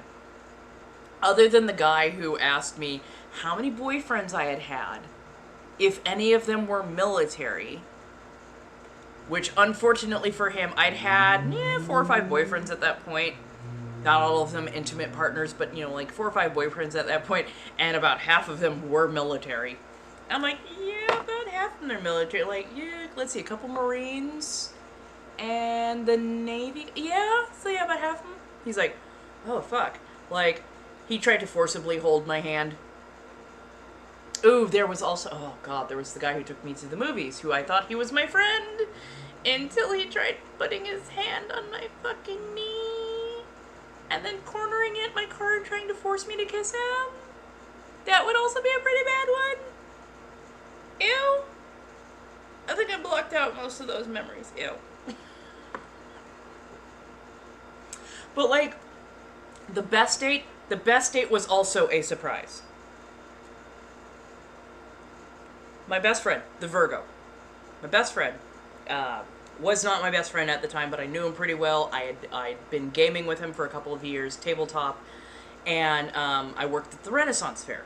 So I invited him and his friends, like, hey, you want to do the Renaissance Fair? I can get you some tickets in. It's totally cool. And they all came, and they had a really good time and had a lot of fun. Hey, how you doing? Oh, by the way, the name is pronounced Sanguine, much like penguin. Oh my goodness, thank you so much for the 7.6K. Thank you. But yeah, like, Sanguine like penguin is the name. Thank you. Currently kind of having a very, Leica, which is the persona, not me. Leica. And that's this look. But yeah, where was I going? Oh, so yeah, I invite him to the fair. He comes with all of his friends. We have a great time. It was a lot of fun. And he's like, hey, do you have any more tickets by chance? I'm like, oh yeah, I got a couple more left. So, like, if you and, like, your cousin want to come back or whatever, like, yeah, I'll have them up, and I'll make sure you get them at will call. And so next weekend rolls around, and he's supposedly coming back. And somehow he approaches me from the backside. And I tell so many people, do not approach me from the backside. Thanks so much for the gifts. Thank you. So yeah, I tell people not to approach me from the back just because I'm skittish. There are reasons I am skittish. Please don't do that. He approaches me from the back and somehow does not set off my alarm bells. And makes enough noise that, like, I turn around when he's still a good distance away. He's not quite within strike range, so yay. But yeah, like, I turn around, like, oh. Is your cousin with you? Like, is anybody else coming along? He's like, oh, no, it's just me today. I'm like, okay. Hey, Gecko. I'm like, okay, so what do you want to do today? He's like, well, I didn't get to see much last time because, the guys, they just wanted to hang out at the joust and, do those things. And, like, I didn't really get to see much. So, like, I don't know if you're working today, but can you show me around? I'm like, okay. Yeah, I could do that. I could show you around. He's a very nice, sweet, tender, summer child at that point. I was only a couple years older than him, but, like, he was so polite about it. I'm like, okay, yeah, just follow me around, and it might get a little rough. It might get a little bawdy. We might be a little bit, but I'll make sure that, nobody does anything untoward, and you can absolutely say no to anything. You can say yes to anything. Like, it's pretty much a game, so feel free to have fun. He's like, okay, cool. So, like, I take him everywhere. We get to see, like, the Mooney and Brune show. We get to see some Washing Well wenches. Like, we had some fun with some Puritans. One of the guys that I was sort of dating, it was a fair fling. had beef with me. Do not ask. It wasn't serious beef, but like, he was just Mr. Captain Snippy, and he's like, you know that fair pin that I gave you? I want that back. And I'm like, you mean the fair pin that you made me pay for? No, you can get fucked. Like, and I get in a bitch fest with this guy, because he didn't even recognize that the dude standing next to me, the 6'2", broad shouldered, tight waist, built like an anime boy, wearing thick thick glasses, like fully dressed out in Ren Fair gear, is like with me. And I'm sitting there, I lay into this guy, and it's a whole thing, and I finally go, you know what, you can take this hunk of lead and fuck with it, like, get fucked. And I storm back to him, and I'm like, I am so sorry that you had to see that. That is an asshole, and he's like, oh no, you're fine, you can handle yourself, and if anything was needed, I would have stepped in, but you handled yourself just fine, so it's all good. And I'm like, I'm sorry, did you just call me competent to handle my own shit? Fucking what? Hey, spooker! And so I'm like, you know, let's go hit up some, what was it? I think it was cheesecake. I just needed something with chocolate and sweet and whatnot to, like, decompress. And I'm treating him like a bestie at this point. So I was like, okay, cool. Bite into some chocolate, and it drops across the cleavage. And I go to pick it out, and one of my friends, who is an instigator for so much shit, and I loved her for it, was like, no! You, good sir, retrieve that with your face. I'm like, I don't think he's gonna wholly... He was in there. Oh, he was in there, and oh my goodness, was that tongue ever so dexterous. And I'm just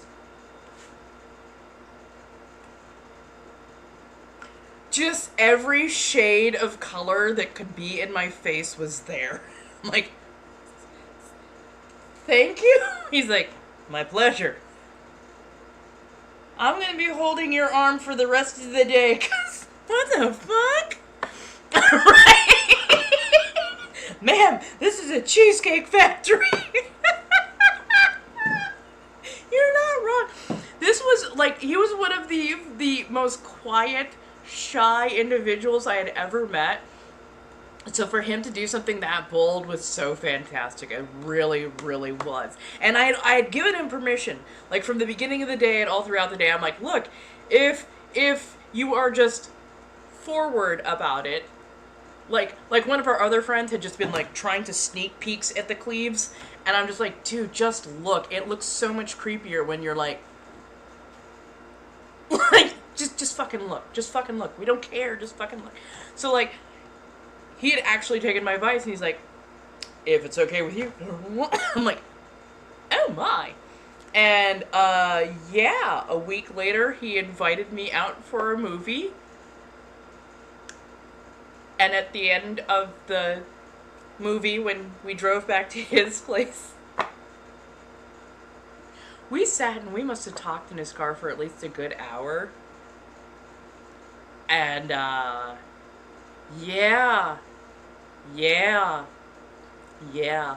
I dated him for a good long while with so many good memories. Like, honestly, like, he was...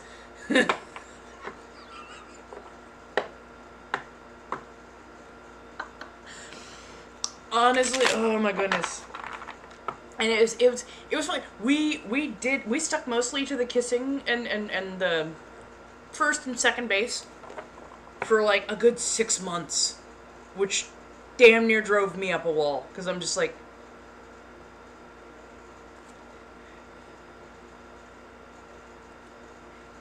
usually I don't have to try. Like, usually I am having to fend off. And he's like, what? He's like, I'm like, usually I don't have to, like, ask to do more. Usually I'm trying to fend the person off or slow them down, and instead, it's been 6 months, can I please do bad things to you? He's like, I guess so. I'm like, that is not the kind of answer I want. He's like, what answer are you looking for? I'm like, I want an enthusiastic yes. I want you to be like into it. If you're not into it, it is okay. If you're not feeling it, he's like, no, I'm feeling it. I like to feel it. And I'm like, it's like, you're more experienced. I'm like, I'm not that much more experienced. Like, it's like, but you're more experienced, and I'm not. And I'm like, and you're.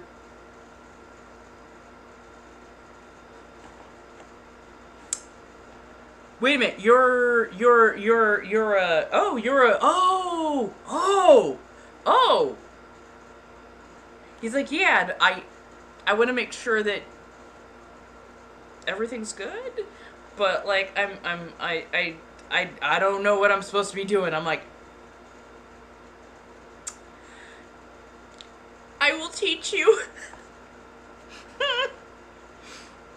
So yeah, I ended up teaching him a lot of things. He was very good at listening. Oh my god, he was so good at listening.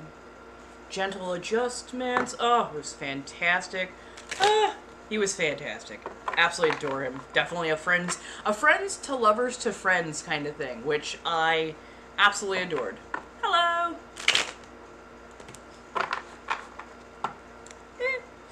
I've had some interesting life experiences.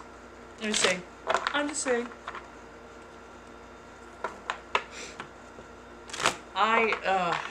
And he's also the same boyfriend who, like, I did Ren Fair everywhere. I worked Ren Fair. But, like, he didn't. A, his hay fever could just never. But B, like, it wasn't quite his jam. And he's like, eh. I'm like, do you mind that I'm, like, doing Ren Fair and, like, sleeping in tents and that I'm gonna occasionally have tent warmers and whatnot? And he's like, no, I don't mind at all. Like, no. Like, go do your thing. And I'm like, are you sure? And he's like, yes. Like, go do your Ren Fair thing. Like, enjoy yourself and, like, just, you know, be safe. I'm like, I love you so much. Tent warmer. Okay, so a lot of these Ren Fairs take place in desert areas. So the temperature gets wretchedly cold at night. Like, so incredibly cold at night. So, literally, you sometimes recruit friends or people that you've met that day. People that work for the fair, not just randos, okay? People who work for the fair. You invite tent friends or, you know, possibly tent more than friends to come over and share tent space. And mostly it is so you do not freeze to death. Because it is so fucking cold. It is so fucking cold. And we're Californians. We don't do cold well. So, yeah. So, yeah, like, he did not mind that I had other people in my tent who were not him. Because he trusted my judgment as to what was going to happen and who was going to be in my tent. So, yeah, like, he trusted me. Same thing with, like, when it came to, Quinky spicy times. Sorry, I have to do coding. When it came to that, I have a backside like a mule, is what I always love to say. I like the lash. I'm a switch. I like the lash. And so I was like, hey, maybe you could. And this is the same guy who could not make hard contact to ride the ripple in. His brain could only compute him striking me as being him damaging me. And he did not want to damage somebody he loved that much. And I'm like, I fucking love you for that. I also fucking hate you for that. I fucking love you for that. And I'm like, okay, I get that you can't do it. But I am going through certain types of stresses that require that, I participate in some of those things. Is it okay with you if I find somebody who can do that so that you don't have to? And he's like, yes. That's yes. And I'm like, fuck, okay, thank you. And again, he trusted that I would vet the person, that I would be making good decisions, and that I would be happier and healthier and much more stable afterwards. Because he had seen me go under the lash before. Like, he had been there for when I was doing scene play and whatnot. And he had seen me go under the lash before, and he noticed afterwards I was an absolute cuddle muffin. I was just super relaxed and very, for like days afterwards. And he's like, if it makes you happy, fuck yeah. If I don't have to do it, and therefore I don't have to like worry that I have done too much, then fuck yeah, do the thing. Like, yeah. Right? And like, it was so hard to explain to him, you're not harming me, you're hurting me in a way that I want, in a way that I'm asking for, but you're not harming me. Turns out though that this man was a fucking Boy Scout. I wish I could convince him to become a rigger, because he could do knot work. He was fantastic at doing knot work, and I think if he had been trained, he would have been an incredible rope artist. Like, I got him a book called Two Naughty Boys Show You the Ropes, and it is literally just how to do rope work like on yourself and on other people, and it teaches you like safety 101, all of the gear that you're supposed to have on board and on standby, and like all the things that you're supposed to do in order to make sure that you're doing this safe and healthy and happy. And so he did gauntlets on himself out of rope work. It was gorgeous. And then he did like a heart-shaped rope work corset on me, and it was, or no, harness on me, and we did a couple of parties that way. And it was fantastic work. Like, that man knew what he was doing. Absolutely loved it. But yeah, like, he not only gave me the best dates, he gave me some of the most fantastic years of my life.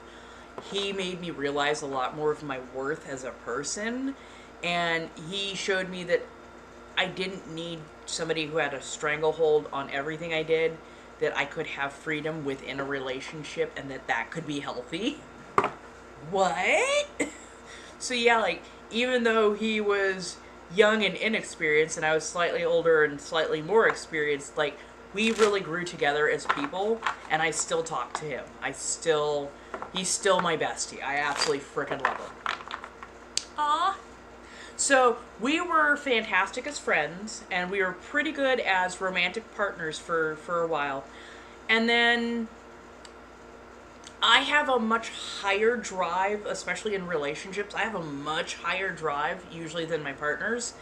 And he had a slightly lower drive. But also, he needed something else that I could not provide. And so we split up after about 6 years. We took about a month off where we didn't talk to each other, we didn't see each other, nothing. And it was just so that we could both go through our emotional baggage and whatnot. And, you know, met up about a month later, and we're like, how you doing? And I'm like, I miss my fucking best friend. He's like, I do too. And like, we cried for a little bit with each other, and then we went to the mall. like this is how we always were, and it worked out so fucking well for us, and I loved that. But yeah, like, I adored him. I absolutely, and I still do fucking adore him. But yeah, about 2 years later, I want to say, I got him together with his now husband. So, yay! And I got to be like a matron of honor at their wedding. So, yay! But yeah, like, we were good for each other for a time, but like, as a romantic partner, we just weren't good after a certain point. And yeah, I'm like, it happens. It happens with people. Like, sometimes you grow together, sometimes you grow apart. That's what that was. But yeah, so it was like a friends to lovers to friends kind of thing, and I was very okay with it. Yeah. I kind of wish I could find that sort of relationship again. So like, somebody who like makes a good friend but also makes a good romantic partner, and understands that the best way to keep me is not to hold on to me like I am going to suddenly evaporate. I hate it when they hold on too tight. That makes me want to bolt for the hills so hard, so fast, when they are just constantly in your space, and have to like control like what you wear, your makeup. Like if they try to like control everything or tell you how to do everything, I'm like, nope, nope, nope, nope. My parents couldn't do it for me. You sure as fuck aren't. Like, no. Yeah, exactly. A friend and a partner. And honestly, I think that's the hard part that I've come to terms with somewhat, is when I'm dating men, especially men roughly my age, a lot of them don't seem to see women as partners. And it sucks that they don't see me as a potential partner. And when I say partner, I mean like partner, like a person who is an equal. And they don't see me as a friend. They see me as a pretty thing that they will hopefully get to put parts of themselves into and then fuck off. Like, I'm like, what? What? Oh, and I know that they're insecure, but their insecurity is not my fucking issue. Like, their hang-ups are not gonna be my issue. A hang-up that I would pay attention to would be something like, I love you, but could you please not put your fingers up my backside? I know I keep asking for it, but you know, at this point, no. Like, you know, hey honey, could you not eat peanut butter and jelly around me because I actually have a very bad peanut allergy. Oh shit, I didn't even know that. You know, I'll scrub up and I can live without peanut butter sometimes. You know, it's good. Like, you know, it's those kind of things, yeah. But when they start telling me what I can do with my own body, with my own self, how I am going to wander through the world, no. Right? And I know I've seen some of the trials and tribulations you have gone through, my dear. Like the balance is all I want, and like trying to find it has been ever so difficult because I just want somebody who sees me as a person, and apparently finding that is like finding a unicorn, which makes me so incredibly sad because the succubus in me is just dying to get out right now. Hello! Oh, thank you so much, Anna. How's everybody doing today? Oh, where's my battery? Because this charger, or this phone needs to be charged, I should say.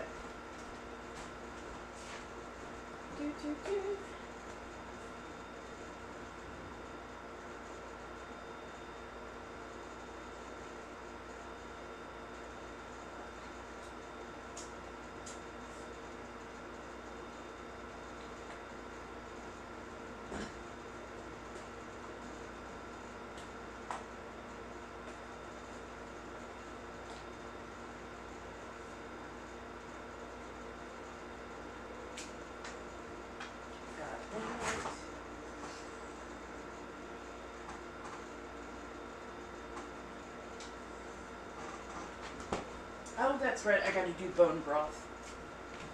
Sorry, I just looked in the fridge and realized I've gotta do some bone broth because I've got those pork bones sitting there.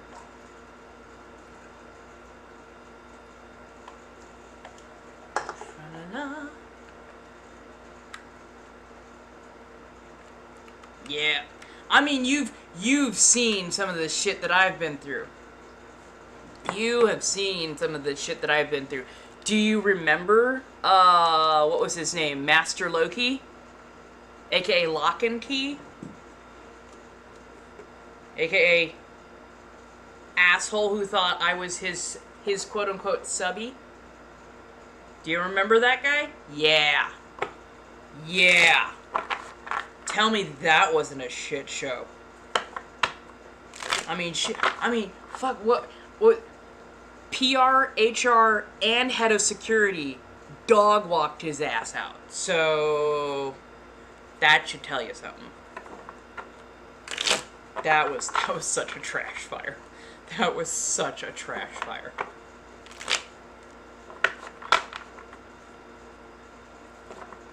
I miss you too.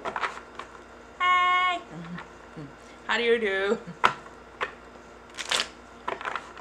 So, okay, so we all know that I've been in the lifestyle very quietly for the most part for about 20 some odd years. Yeah, actually, it'll be 20 years next year.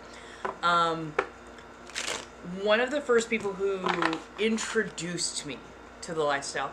Hi, Tyla. How do you do, my dear? One of the guys that introduced me, or one of the DOMs, D-O-M, that introduced me to the lifestyle was a guy who went by Master Loki. And he also worked at the Renaissance Fair. That's where I met him during classes. He started giving me an education in what the lifestyle was. And I was very young and very undereducated on it, so it was an experience, to say the least. And basically, it started out with homework of, reading particular books. Yeah. The books that he had me read were from the Gore, G-O-R, series, which... horrific. Do not read. Your mental health will not be better for it, and the books have aged even more terribly since they were written back in like the 60s or 70s. They are awful. Thank you so much. Basically, women and femmes do not have autonomy. They are only owned. That should tell you something right there. But again, I didn't know. I was just getting into it, so yeah. Thank you so much. Let me reset the goal. Thank you, Tyla. Thank you, Melissa. Thank you, Lady Care. Let us reset.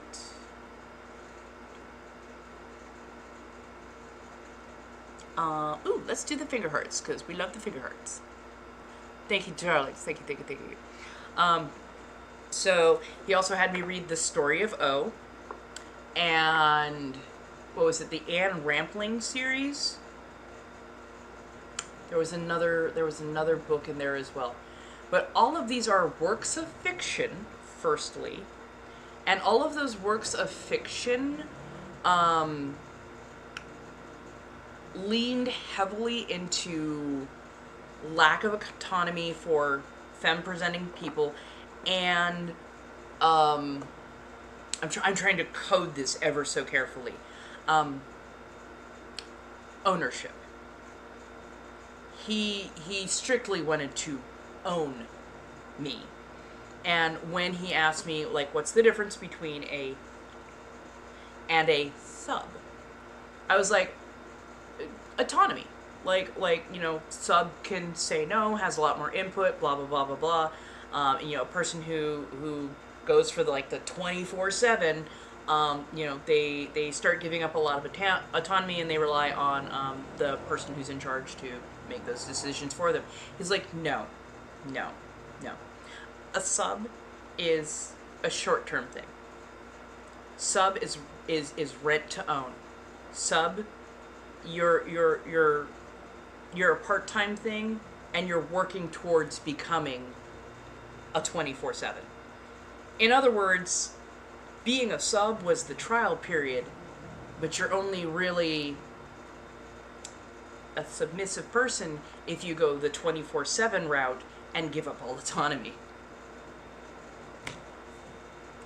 My red flags went off. Don't worry, my red flags went off. I'm like, oh no, oh no. You are large, cisgender, palm-colored male. If you have not seen my particular genetic makeup, you think maybe, just maybe, suggesting that I become a person without autonomy might be a smack to my face that I would not appreciate? Like, no.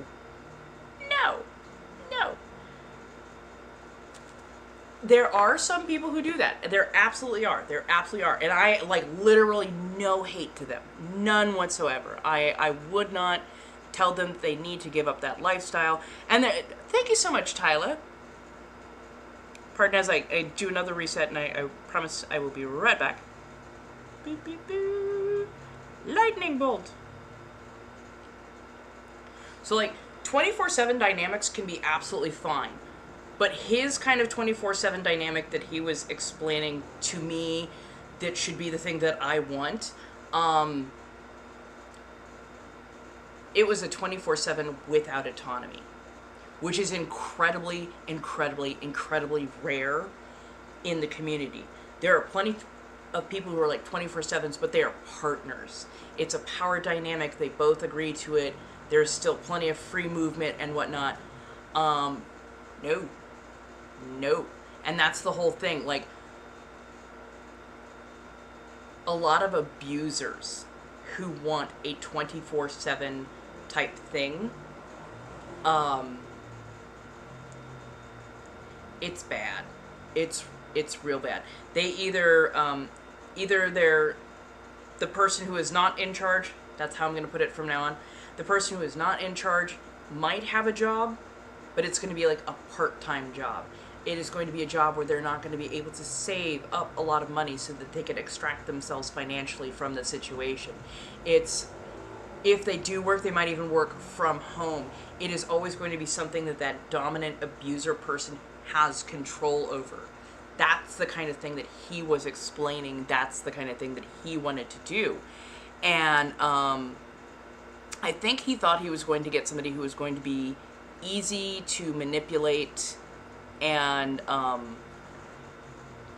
you know, get me to do whatever he wanted to do. And I was like, oh no, you activated brat mode. Like, no. And like those horrible, horrible, horrible situations that you hear coming out every now and again, you're like, how in the hell? Like, that's one of the ways that that can happen. But yeah, like, that is not it within the realm of good, safe, sane, consensual, which is the motto of the lifestyle. They now have RAC, and they have a couple of other acronyms, but safe, sane, and consensual was one of the first things that I was ever brought up on. So your play has to be safe. You have to be of the right mind, aka you're not inebriated, you're not altered chemically, you're not off meds, on meds, being abused with meds kind of thing, and consensual. There always has to be consent between all parties involved, and if that consent is even a little bit wobbly, that's not consent. That's okay, we need to either talk more or you need to be able to think more, but that's so there are kinks of being owned. There are kinks of being completely controlled. But that's not what that was, and that definitely was not what I wanted. That was a whole lot of no thank you. So yeah, he was trying to push me into something that was not safe, sane, nor consensual. I learned later on from other people, a little bit of the grapevine getting to work, that he had done this with some other people, and that those other people had left for good reasons. I'm like, oh. So he up and disappears for 2 years, just very, very suddenly. Up and disappears for 2 years. Hey! How you doing, Nebs? And I run into him again at fair. And he's like, oh, hey, how you doing? I'm like, oh, I'm doing good. How are you doing? Oh, you know, a lot of stuff going on. I heard that you're a seamstress and that you work on clothing. I'm like, yeah, I do. Why? What's up? And he's like, oh, I just need something that, needs to be tailored real quick. But I guess, the sewing shops that we have at Ren Fair, they're full, they're booked, they can't do my stuff, and I'm supposed to be doing my shtick tomorrow. I'm like, oh, okay. Yeah, I can do a quick hem for you. That shouldn't be too bad. I was like, I don't know why I didn't continue on with, oh, these are some red flags. So yeah. So I make the initial cut to do the hem, and I'm working after work. So I make the initial cut to do it, and I start doing the hem work, but it's real weak light, and I can't quite get that stitch down right, and I'm like, I'm too tired, I'm going to make some mistakes. I'm like, So I text him, hey, sorry, I made the initial cut and I'm doing the sewing, but I'm gonna need to finish it up when I wake up in the morning because I'm too tired. Da, da, da. He's like, what do you mean you're too tired? You know, why aren't you this, that, and the other? I'm like, I just worked all day. Like, hey, Cosette, I just worked all day. Like, I just need to pick this up in the morning. I can get it finished because I wake up early. That's fine. I can get it done. That's not a problem. I just can't. If you've done anything to screw up my, costume, I'm gonna. I'm like. Firstly, I just told you I made the initial cut, the straight hem cut, and that I'd be finishing up because I don't have a machine. I'm doing it by hand. That I'll be finishing up that hemline in the morning. You need to finish this now. I don't know what kind of seamstress you think you are. I haven't even really seen your work. But I was told, I'm like, whoa. What do you mean you haven't seen my work? You knew I was a seamstress, which would have denoted that you had seen my work. You'd seen me, like, make cosplays, and you had seen, like, the stuff that I had done. So what do you mean? Look, this is him talking. Look, this is your audition, just like back in the good old subby days. Excuse me? He's like, yeah, this is how you're gonna show that you are worth. I'm like, oh, no. You can come and pick your shit up in the morning. I'm not making another stitch on this. Have fun. And he started getting abusive. How dare you this? How dare you that? I'm going to show you the meaning of suffering. This, that, and the third. I'm going to get you fired. I will get you blacklisted from the fair. I know the general manager. Da da da da da. Now, apparently what he had not yet put together is I worked for the general manager. The general manager was literally sitting in a chair right next to me, and I'm like, hey, do you know this person XYZ? And I hand him my phone so he can see all the text messages. He's like, I don't know who oh, I know who this is. But no, I'm not gonna... Who the fuck does he think he is? Like, so I shut off my phone for the night, because from, like, 7 p.m. to midnight, like, every 30 minutes he was texting me something shitty. So I shut down my phone so I can get some rest. I wake up at, like, 7 in the morning, turn my phone back on, and lo and behold, there is literally a dozen texts throughout the night, every 15 to 30 minutes. And they waffle between him apologizing and him threatening me with violence. And I'm like, what the fuck? And so I take everything, I fold it. I'm not having shit from him, because the moment he opens his mouth, I will put my fist in it. I have a short temper at that particular point in time. And two of my male coworkers, one who is like 6'3" and built like a wall, and the other one who was a good 6 foot and built like a, I can back you up, man, I can back you up. so yeah, like, both of them get all kinds of puffy because he's coming in hot, and he grabs his shit and, where is she? She's not here, man. I saw her. She's not here. Where is it? She's not here. And he wanders off, and he starts apparently talking shit in sign language to his female companion that he brought in that day. One of my friends knows sign language because she wants to become a sign language interpreter. And she's like, he is talking shit. And I'm like talking shit, like just talking bad about me, or like talking shit like he's gonna harm me. He's like, little bit of both. So yeah, not only is dude unhinged, he ups the level of abuse in text message form to the point where, like, I go backstage because I am crying. And again, I work for one of the general managers, and our dear friend, Captain Tiki, You know exactly who I'm talking about, my dear Melissa.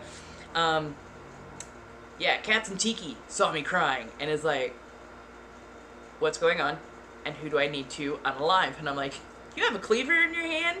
And, I need you to put that cleaver down first. Because I know you know who this person is. I don't need you to make a rash decision. He's like, putting the cleaver down. I'm like, here, read the message. And he's reading these messages. And basically the guy said he was going to hunt me down and make me feel pain in whole new ways. And he's like, okay. You know what? Okay. I'm gonna handle this. So I'm like, he's like, I'm gonna handle this legally. I'm like, yay! He gets HR and PR, which, by the way, I had been an intern for, and I had worked in their offices for a couple of years. He gets HR, PR, the head of security, and about 20 of the security forces. They find where he is in Fair, and he was all the way at the back in one of the military camps. They literally grab him, surround him, walk him all the way through Fair. And our security force wore like all black.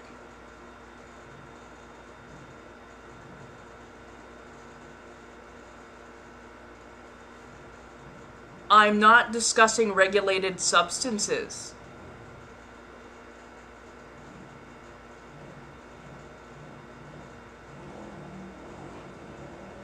Yeah, it doesn't contain that content.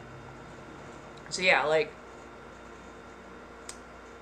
he gets walked out of Fair, blacklisted, and told if he steps foot even in the parking lot that the cops will be there immediately. Luckily, this guy had no idea where I lived at that point in time, so I was good. But yeah, like, it was a bad scene, man. But luckily, again, like, people who work for Fair, like, it's a community, and the community talks, so, like, not only did I have all of the information, the receipts to back it up, like, people knew. And people knew real quick. Like, that word traveled fast. And luckily, he passed away a couple years later, and that made me feel a lot safer, because, yes, I was worried that he'd be the kind of person who'd show up and whatnot. But yeah. Oh yeah, no, like, whew. Oh, it was California Renaissance Fair. Yeah. But luckily, again, I never had to deal with that person again because they passed away a number of years ago. Their own bad vices, unfortunately, were their undoing. Oh, yeah. Oh, yeah, no. Like, Renaissance Fair honestly has a ton of stories that have, like, good, bad, everything in between. They've got a ton of stories. Oh, I bet. Boston Renter gives major House Stark vibes. Oh, yes, the kilts. Oh, yes, the kilts. We appreciate the Scotsman. We appreciate the Scotsman. Honestly, a lot of the Scotsmen were pretty cool. Like, the Scotsmen who do, like, Fair as actual participants, as people who are, like, working for Fair, love them. Patrons, people who pay to get into Fair, patrons who do Scotsmen, that is always a mixed bag, and half the time it looks like they're wearing a tablecloth.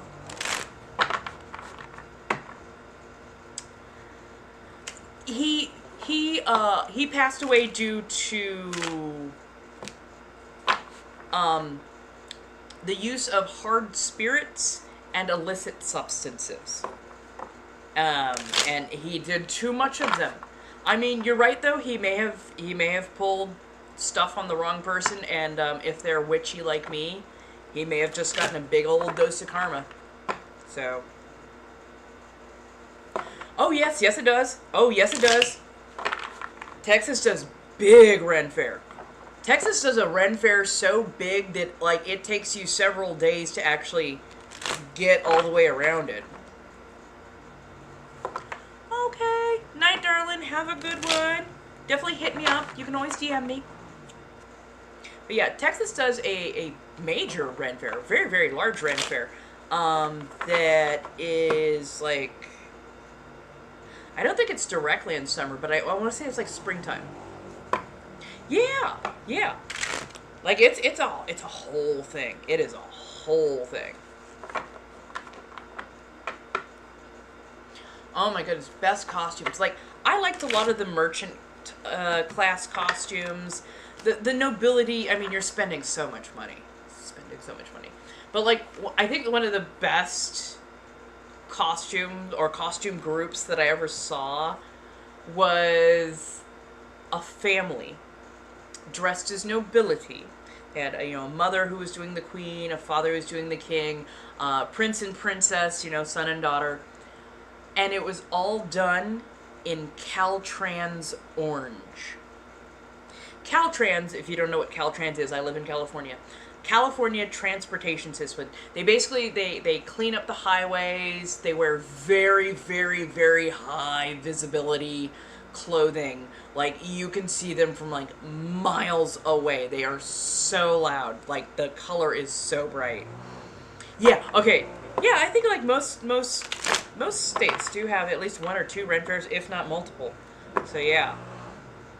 But, all of their finery, all of their nobility was, yeah, safety vest orange. So bright. And, like, it was one of those early mornings where you're just going, are my eyes going weird? Because it feels like the overhead tenting suddenly took on a very odd color. Like, and we couldn't figure out because we had, like, awnings and stuff overhead because it was lots of bright sunlight. So we wanted to make sure there was lots of shade for safety's sake, if nothing else. And yeah, we're just like, did the awnings just change color? Did I have that much to drink? No. And they round the corner, and it is all safety vest reflective orange. And it was done perfectly. It was done so like, literally, like, to a T. It was good construction. It was, like, fantastic, like, detailed, everything. It was just all safety vest orange. And all we could do is... You made that. You made that. It actually fits specs. It is period. Well done. That's all. We got nothing else. We got nothing. Because it was literally, they did the hats and the head coverings, Caltrans. They did the bodices, the chemise, everything. The sleeves, the crinoline, everything. That color of orange. I'm like, I can't even mock you. I can't even make fun of you. You know exactly what you did, and you did it to a T. So, yeah. Oh, we also had plenty of barbarians. We do love our barbarians. We do truly love our barbarians. But we had our barbarians where they were, so, like, that had to be, like, close to 40 yards of just base color, or just base fabric. 40 yards of just base fabric in that orange. I can't even fathom how much crinoline. Like, if you had to dye that, I have, like, hats off to you. You did a fantastic job. Now, my other favorites were the barbarians, because the barbarians had, like, a lot of, different things that they would wear, like, so many different things that they were fantastic with. And I adored them to bits and frickin' pieces. Go have dinner. Bye. Thank you. By the way, thank you for all the likes, the loves, the shares. Wow, over 13K. My God, you guys are doing fantastic. Ah, I love it. I love it. I love it. So yeah, where was I going? I had a moment there. Yes, barbarians always had fun ideas. You know, you had your base where like, oh, okay, we've got tails on, we've got on, you know, all the black and the black face paints and all that kind of good stuff. But like we had some that would come through as Klingon barbarian hybrids. So good. So good. Like they were doing fantastic work. And then and then we had the girl who did not understand how chainmail worked. And she wore chainmail bikini on bare skin. So it wasn't even a matter of, like, the chainmail was heavy enough and thick enough that you couldn't see readily through it. So it wasn't a sheer issue. It wasn't a sheer issue at all.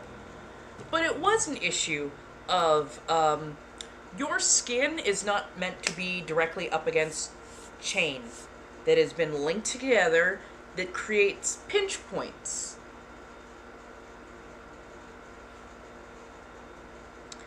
And this person did not have any sort of protective, like didn't have like a bikini under it to create a protection barrier, didn't have like a loincloth or something that they could throw under that in order to form a protective barrier, just went bare skin, chainmail. And they hadn't shaved that area. When I tell you they were walking like a dog with galoshes on.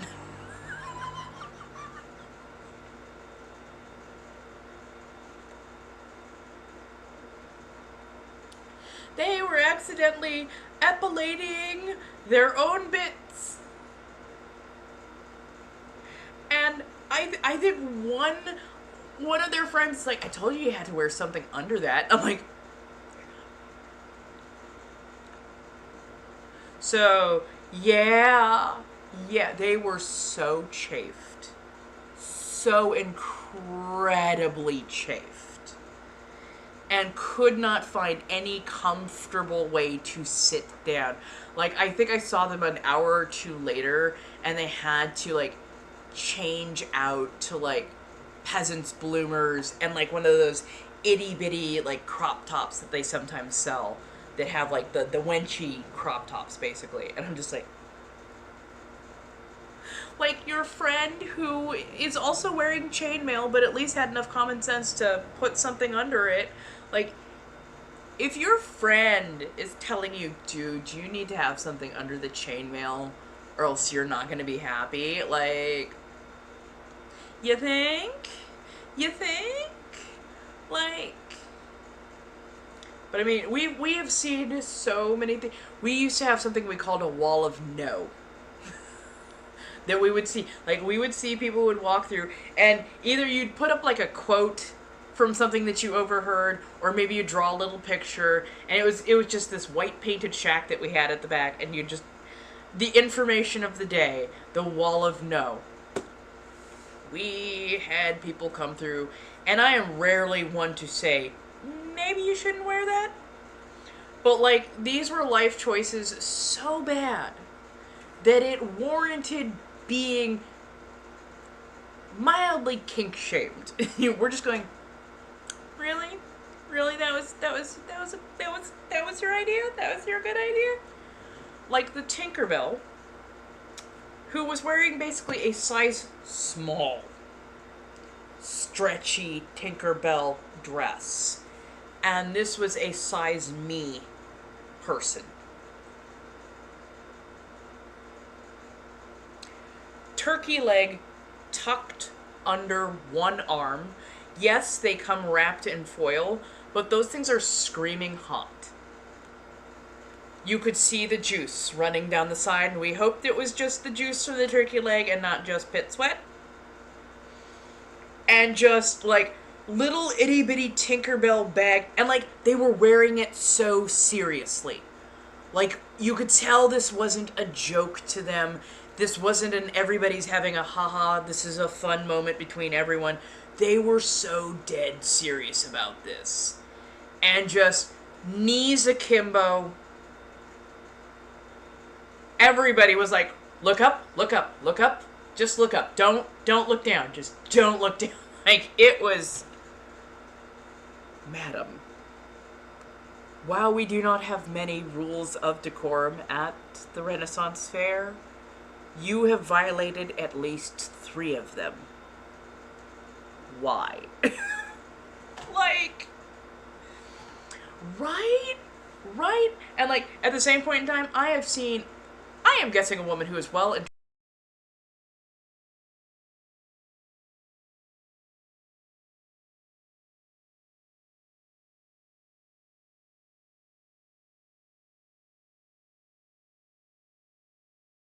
her 60s or 70s. Okay, the flesh on the neck tells you. The woman had tanned for most of her life. Her face was 60, but her chest was probably 20. Wearing the lowest V-cut dress. We're talking it had straps here and the V ended below the belly button. The hem was almost a belt, okay? But they wore it with so much confidence with these like rhinestone glittered wedge heels, and they were stomping it through fair, and I'm like, you know what?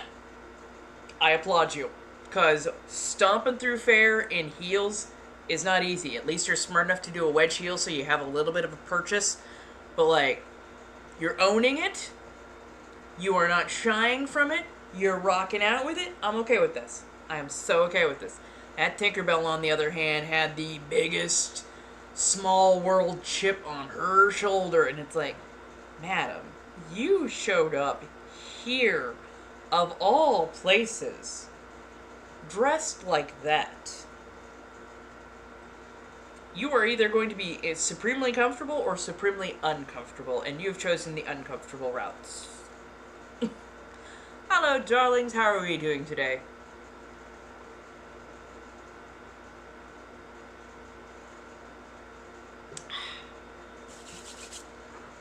But yeah.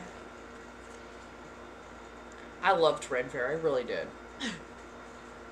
We had some fun times, and again, lots and lots of stories. Like, some of them were slightly blown out of proportion. Some of them were... Actually, a lot of them are because of patrons. But still a good, decent number of them were, like, behind-the-scenes kind of stuff that was just, for the most part, good fun. For the most part. Oh, man. Trying to think. I mean, Northern California Fair had its fun up until... Oh! The patron who snuck in. And all of us, honestly, we all thought he was one of us. He'd come in as a barbarian. He was... Right! Fuck. I miss old school raves. I really do. Like, I do enjoy... Like, I don't go to them because they're far too crowded. But, like, I enjoy new school raves because they're actually far more... professional. They actually give they have testing strips available. People are a little bit more sane about their recreational fun and whatnot. I enjoy the fact that raves have matured and become a bit more of a safer place to be, because back in the day they were roughshod. They were so roughshod.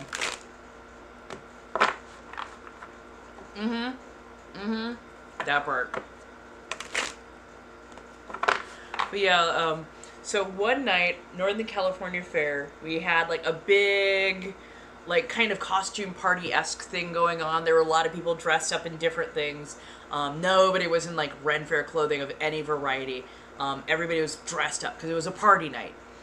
And Commedia dell'arte was up doing one of their fun things along with the Brothers of Anachronism. And they had this big stage set up, and they were just all having fun, and, you know, there's drinks being passed around, we're just having a good time. And there's some big, jacked dude dressed as our barbarian in, like, all wolf pelt. It was all faux fur. But, you know, like, had like, a full, like, wolf's head, you know, the the freaking cape, the loincloth, the boots, the whole nine. And he's just vibing with everybody, and he's following, you know, all the standard rules that we have. And we're passing him drinks, he's passing us drinks, we're having a good time together, and we're like, hey, so anybody know where he works? So maybe we can I don't know, I could use a town warmer. He looks really warm. Oh, like, you know. So we're all chatting. We're trying to figure out what team he plays for, and where we can find him, because, you know. Security comes through. Suddenly, dude is, and they're like, "Hey, we're looking for a patron." And we're like, patron? Dude, it's like 9 o'clock at night. They've been gone for hours. They're like, no. This is a patron who snuck in. And we're like, what? And they're like, yeah, some dude snuck in. We got a report of it, because his friends are still out in the parking lot, and they've been, like, looking for him down at, like, Casa de Fruta. They weren't sure, like, where he was. For all they can figure, he's still here. And we're like, what was he wearing? And they're all dressed like barbarians, like a pelt or something. We're like a wolf pelt. He's like, yeah. Oh, we partied with him, and we don't know where he is. No, like, literally, we don't know where he is. We were all trying to figure out where he worked, because we have needs. And they're like, yeah, no, he's a patron. Please don't take him back to your tent, because you know, everybody. And we're like, yeah, no, we're not trying to get anybody, like, in trouble at all. Because as much fun as we like to have, like, when you do Renaissance fairs or any sort of, like, multi-day festival where people are staying in non-hotel places, there's, like, safety and liability, so everybody has to be signed in, everybody has to have, like, you know, licenses have to be presented, there has to be, like, a gate pass, there's so much, like, levels of security. And so, yeah, like, apparently he just came in, wanted to have fun with us at a couple of the parties, and then he bailed back over the fences, met up with his friends, and then took off. And it's like, what the shit? Because we've had patrons in before where we've gone, you're a patron, get out. But no, he passed the test. And he was good fun. He was good fun. You remind me of RuPaul with somebody you're talking. You're not wrong. I do watch a lot of like Drag Race, and I hung out around drag queens quite a bit. Oh god, I missed that scene. I want to get back into it all. But yeah, so I have some of the similarities, yes. You are correct. But yeah, no, I loved doing fair. It was a lot of fun. I mean, you know, had to change up pace and whatnot, but yeah. Hello. How do we all do? Right. Well, and that's the whole thing, is like, we could usually tell a patron apart from somebody who actually works there, a participant, because patrons would get demanding. Patrons would step over a lot of the common courtesy lines, or just ask stuff that was just, no.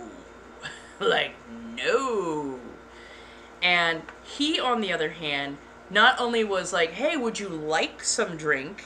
You know, he would drink a bit himself, but like, hey, would you like some drink? Oh yeah, we'll have some. Hey, you want some of ours?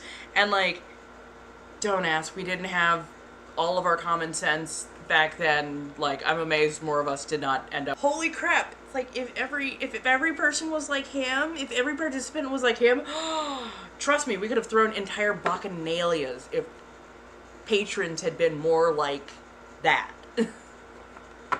Hey.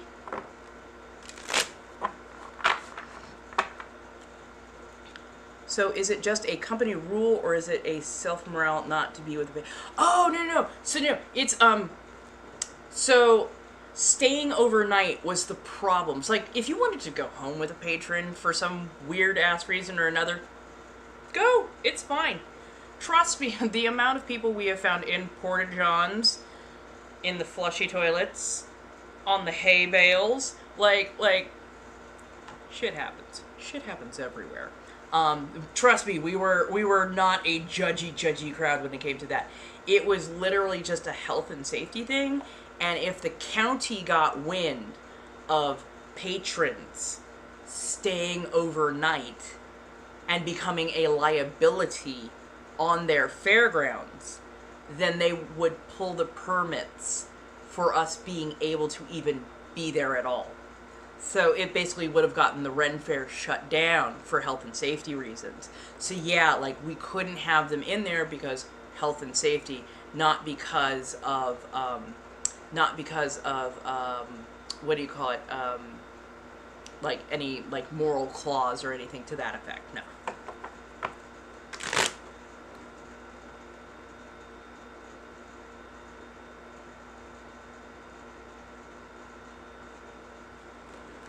Okay, so apparently my live is currently restricted because somebody decided to, I guess, report it for illicit substances, which I find hilarious since no illicit substances have ever been present.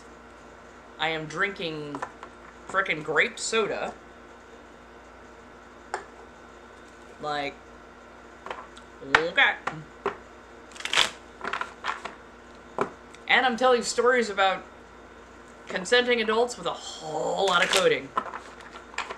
Okay. I was like,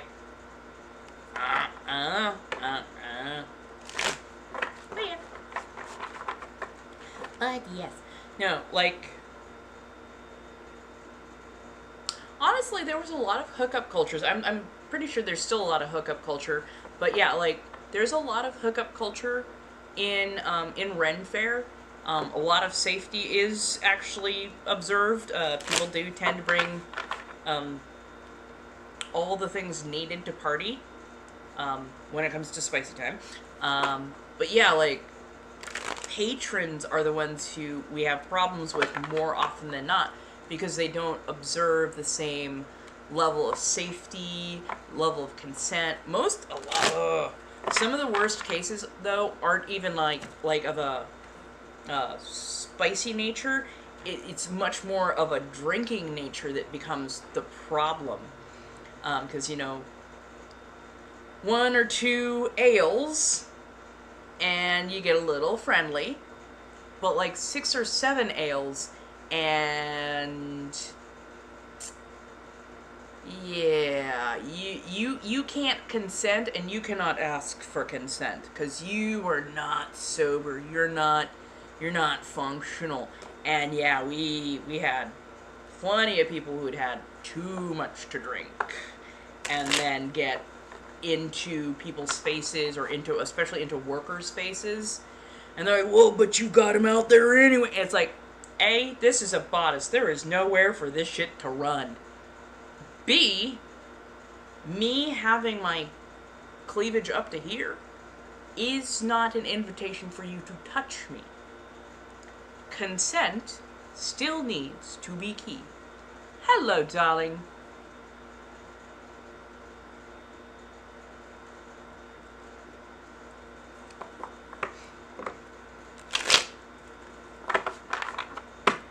Oh yeah, no, it definitely gets crazy.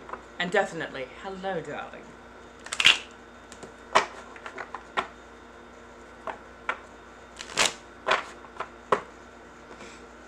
But yeah, it was so many things. Oh, sorry, I'm doing a multicast. So I have a couple of people over here, and I have a couple of people over here. So yeah, I just like, don't mind. I'm looking between the two.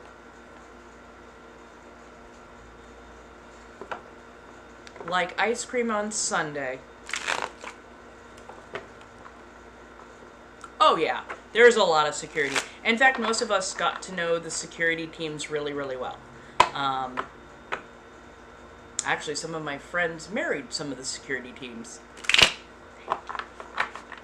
I decided to go really light. I'm having kind of a they-them day, to say the least, but, you know, still felt like a little bit of makeup. I hope your day is going well. I'm a consummate entertainer. See, I'm an entertainer in that I entertain via crowd work versus like other people who are entertainers who can just like go up, stand up, do everything themselves. I'm like, I love interacting with people. What? A conversationalist likes to act with people? Likes to have good banter partners? Yeah. How are you doing today, my dear?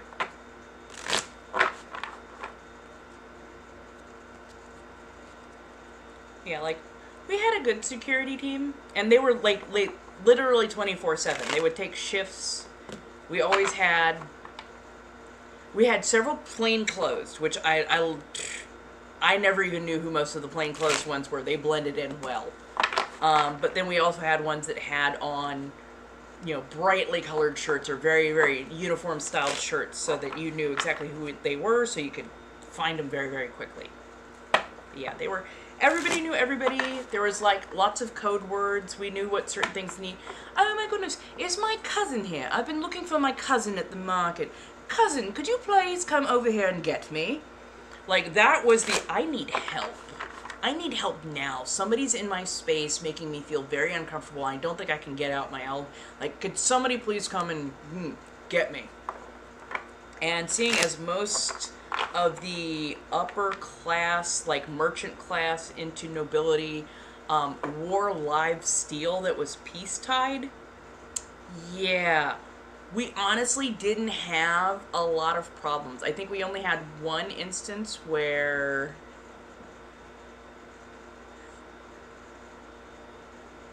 we had one instance of somebody bringing a pew-pew and somehow getting it into fair. And decided he was going to be uppity and start mouthing off to somebody. And was like, I got da-da-da. And like, interesting. Cousins! 20 live steel swords appeared. Dude rethought his life choices real fast. Because I don't know if you've ever had 20 sharp pointies within 2 feet of you. I don't care what you're carrying, you're not making it out. Patrons, not so much. Participants, only if they've been cleared, and most of them have to take very particular classes, plus they have to be peace-tied. Peace-tied means they are literally tied shut, which means you have to take the extra action to untie them and draw them, which means you are letting everybody know that you have intention of using it.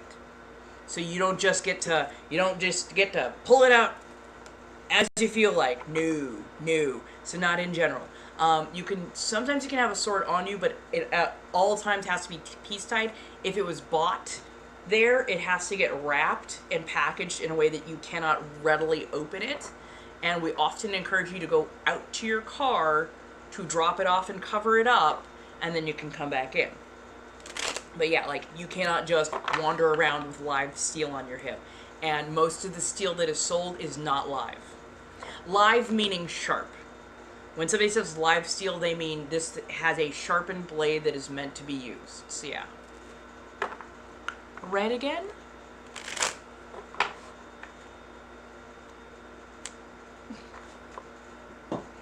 Oh goodness, I did miss something. Hey. Oh, no worries, James. You're good. Yeah, no. With California, when it comes to weapons, like, honestly, you tend to need to have it tied off, piece-tied in some way, or not readily, easily pulled or available for combat. Yeah, no worries. Does anybody need a card pulled? Because I know I've got some subscribers here. Wow, over 17K. Thank you so much for the likes, the loves, the shares, and the whatnot. Aw, thank you. But does anybody need a card pull? Whether you are a subscriber of Twitch or you are a subscriber here on TikTok, Either way, you are allowed to ask for a card pull, and I will do that. They actually now do searches, just to make sure people aren't trying to sneak stuff in. And the funny thing is, they only used to search us for, like, you know, homebrew and stuff. And that's why you would have certain people come in beforehand. But yeah, like, they like to make sure that you're not bringing that stuff in, because bad times. Can't have anything in New York or Pennsylvania. Oh, I think you can in Florida. Fair enough. Fair enough. Like, I know that the rules keep changing, like, from year to year, but, like, they tend to err towards the side of safety, and for the most part, I'm okay with that, so.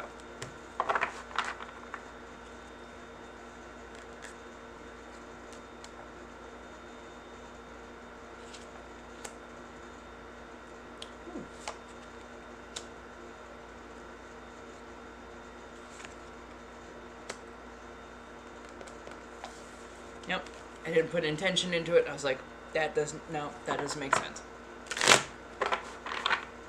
So we got about 15 minutes left. I think I slotted this 4 to 7. Yeah, I slotted this for 4 to 7. Okay. It's still sunlight out, and I just realized it's still sunlight out, and I'm like, what the heck time is it? 7? That can't be 7 o'clock. Oh shit. Okay. So yes, I'm slated until then. I will probably be back tomorrow as well. So, since I can now do multi-streams and I don't have to divide my attention nearly so much, I feel better about being able to actually do this and do this slightly more often, because I'm not having to split my attentions. Do we have any particular things that we would like to talk about? Because we've had so many fun, different conversations here. I'm really appreciating the interesting conversations going back and forth. Hopefully I'll also be in a little bit more of in a mood tomorrow, so bring back the vampire, as it were. But, you know, I've been having fun with the ears as well. So.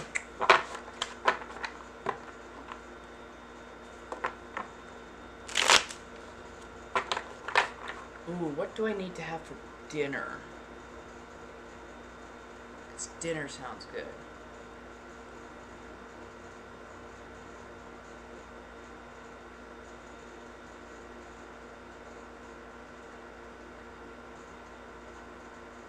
Ooh, tteokbokki. Ooh, chipotle. Is it true that chipotle is just dried jalapenos? Like, literally the chipotle pepper. Is that just a dried jalapeno? Or is that a different type of pepper?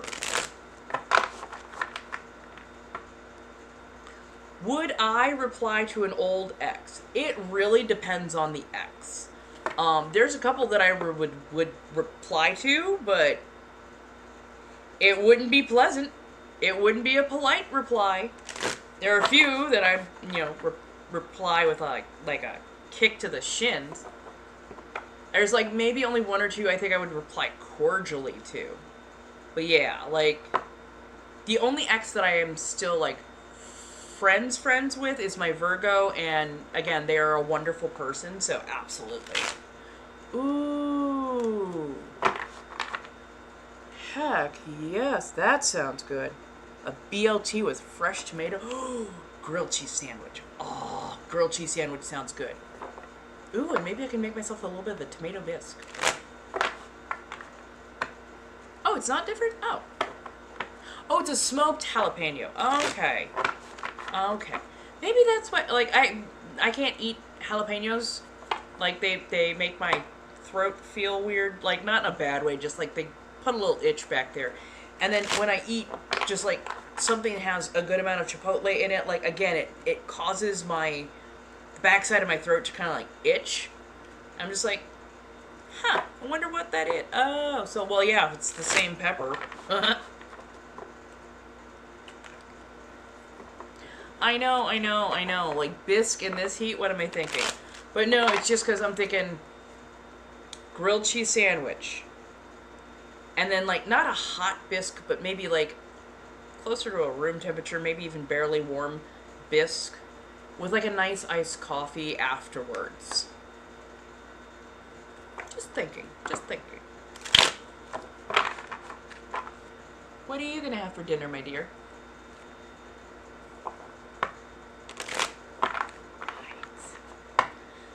I can convince somebody of almost anything if I truly wanted to. Let's put it this way. When I have an opinion, I tend to have receipts, and most people can't combat me on it. So when it comes to something I want to eat, I'm gonna make it sound good.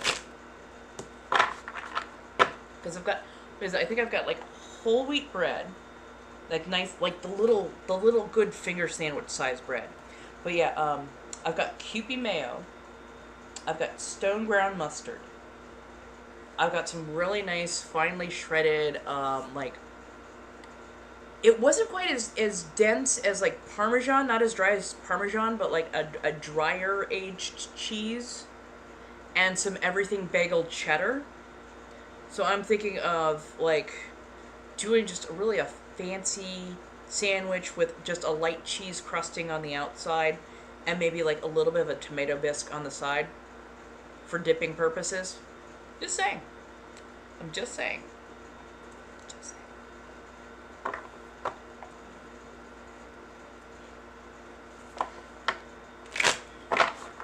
And I'm wondering if I have enough energy in me to do a little live elsewhere. Right? Because I'm so fucking extra. Yeah.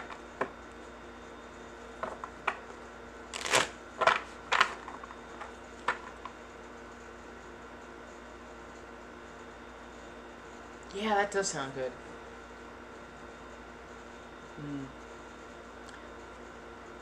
Triangles, of course. You have to have the triangles. Can't you grilled cheese sandwiches, you gotta do a diagonal cut.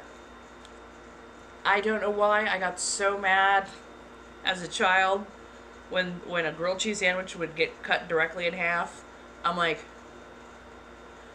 why are you doing that, man? It's like the commercial does it like diagonal. You have to do it diagonal and gooey. Like, you know, why are you doing it? Why are you cutting it down the center? Like, as a child, I just could not get off that. Ooh, I do love a good sourdough. I enjoy a good sourdough. Oh. Now, my only thing with sourdough is, I like my sourdough on the slightly softer side. And there are a lot of people who are like, no, I want the crust so hard it can cut through your gums. I'm like, no. I don't need to have combat with my food. Thank you. I just don't. I just don't. Like, give me a decent, slightly soft sourdough with, like, a nice herb butter. Add just some thinly sliced mozzarella, a little bit of fresh balsamic and tomatoes, and a little bit of basil. Basically a caprese sandwich. Ugh. So good. But that's me. Hey, sleepy sheep. How do you do? Right. Hello.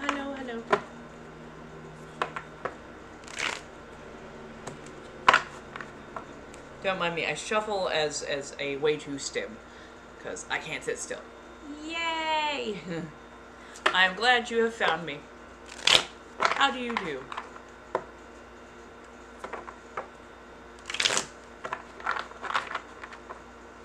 So I think I'm gonna be doing this on the daily.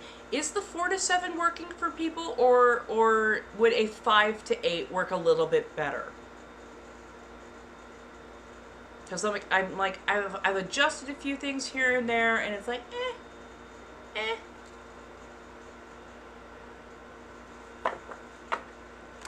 I don't want it to be too late, because I don't want to keep people up too late, but, like, at the same point in time, I'm like, 5 o'clock hour work just a little bit better. Like me later? Yeah. I think I function a little bit better later as well. Just, I don't know.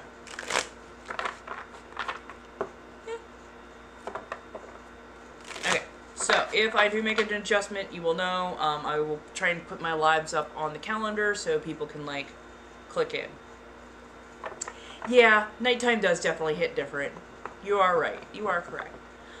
So yeah, I'll probably adjust the schedule just like an hour or so up. So like back to the regular 5 to 8 slot that I was usually doing. And that way if we run a lot long, we run a little bit long. But yeah, I think that would be the best idea for tomorrow. Let's do tomorrow and Friday at 5 to 8 Pacific Standard Time and see how that goes for everybody. See if that fits a little bit better. Other than that,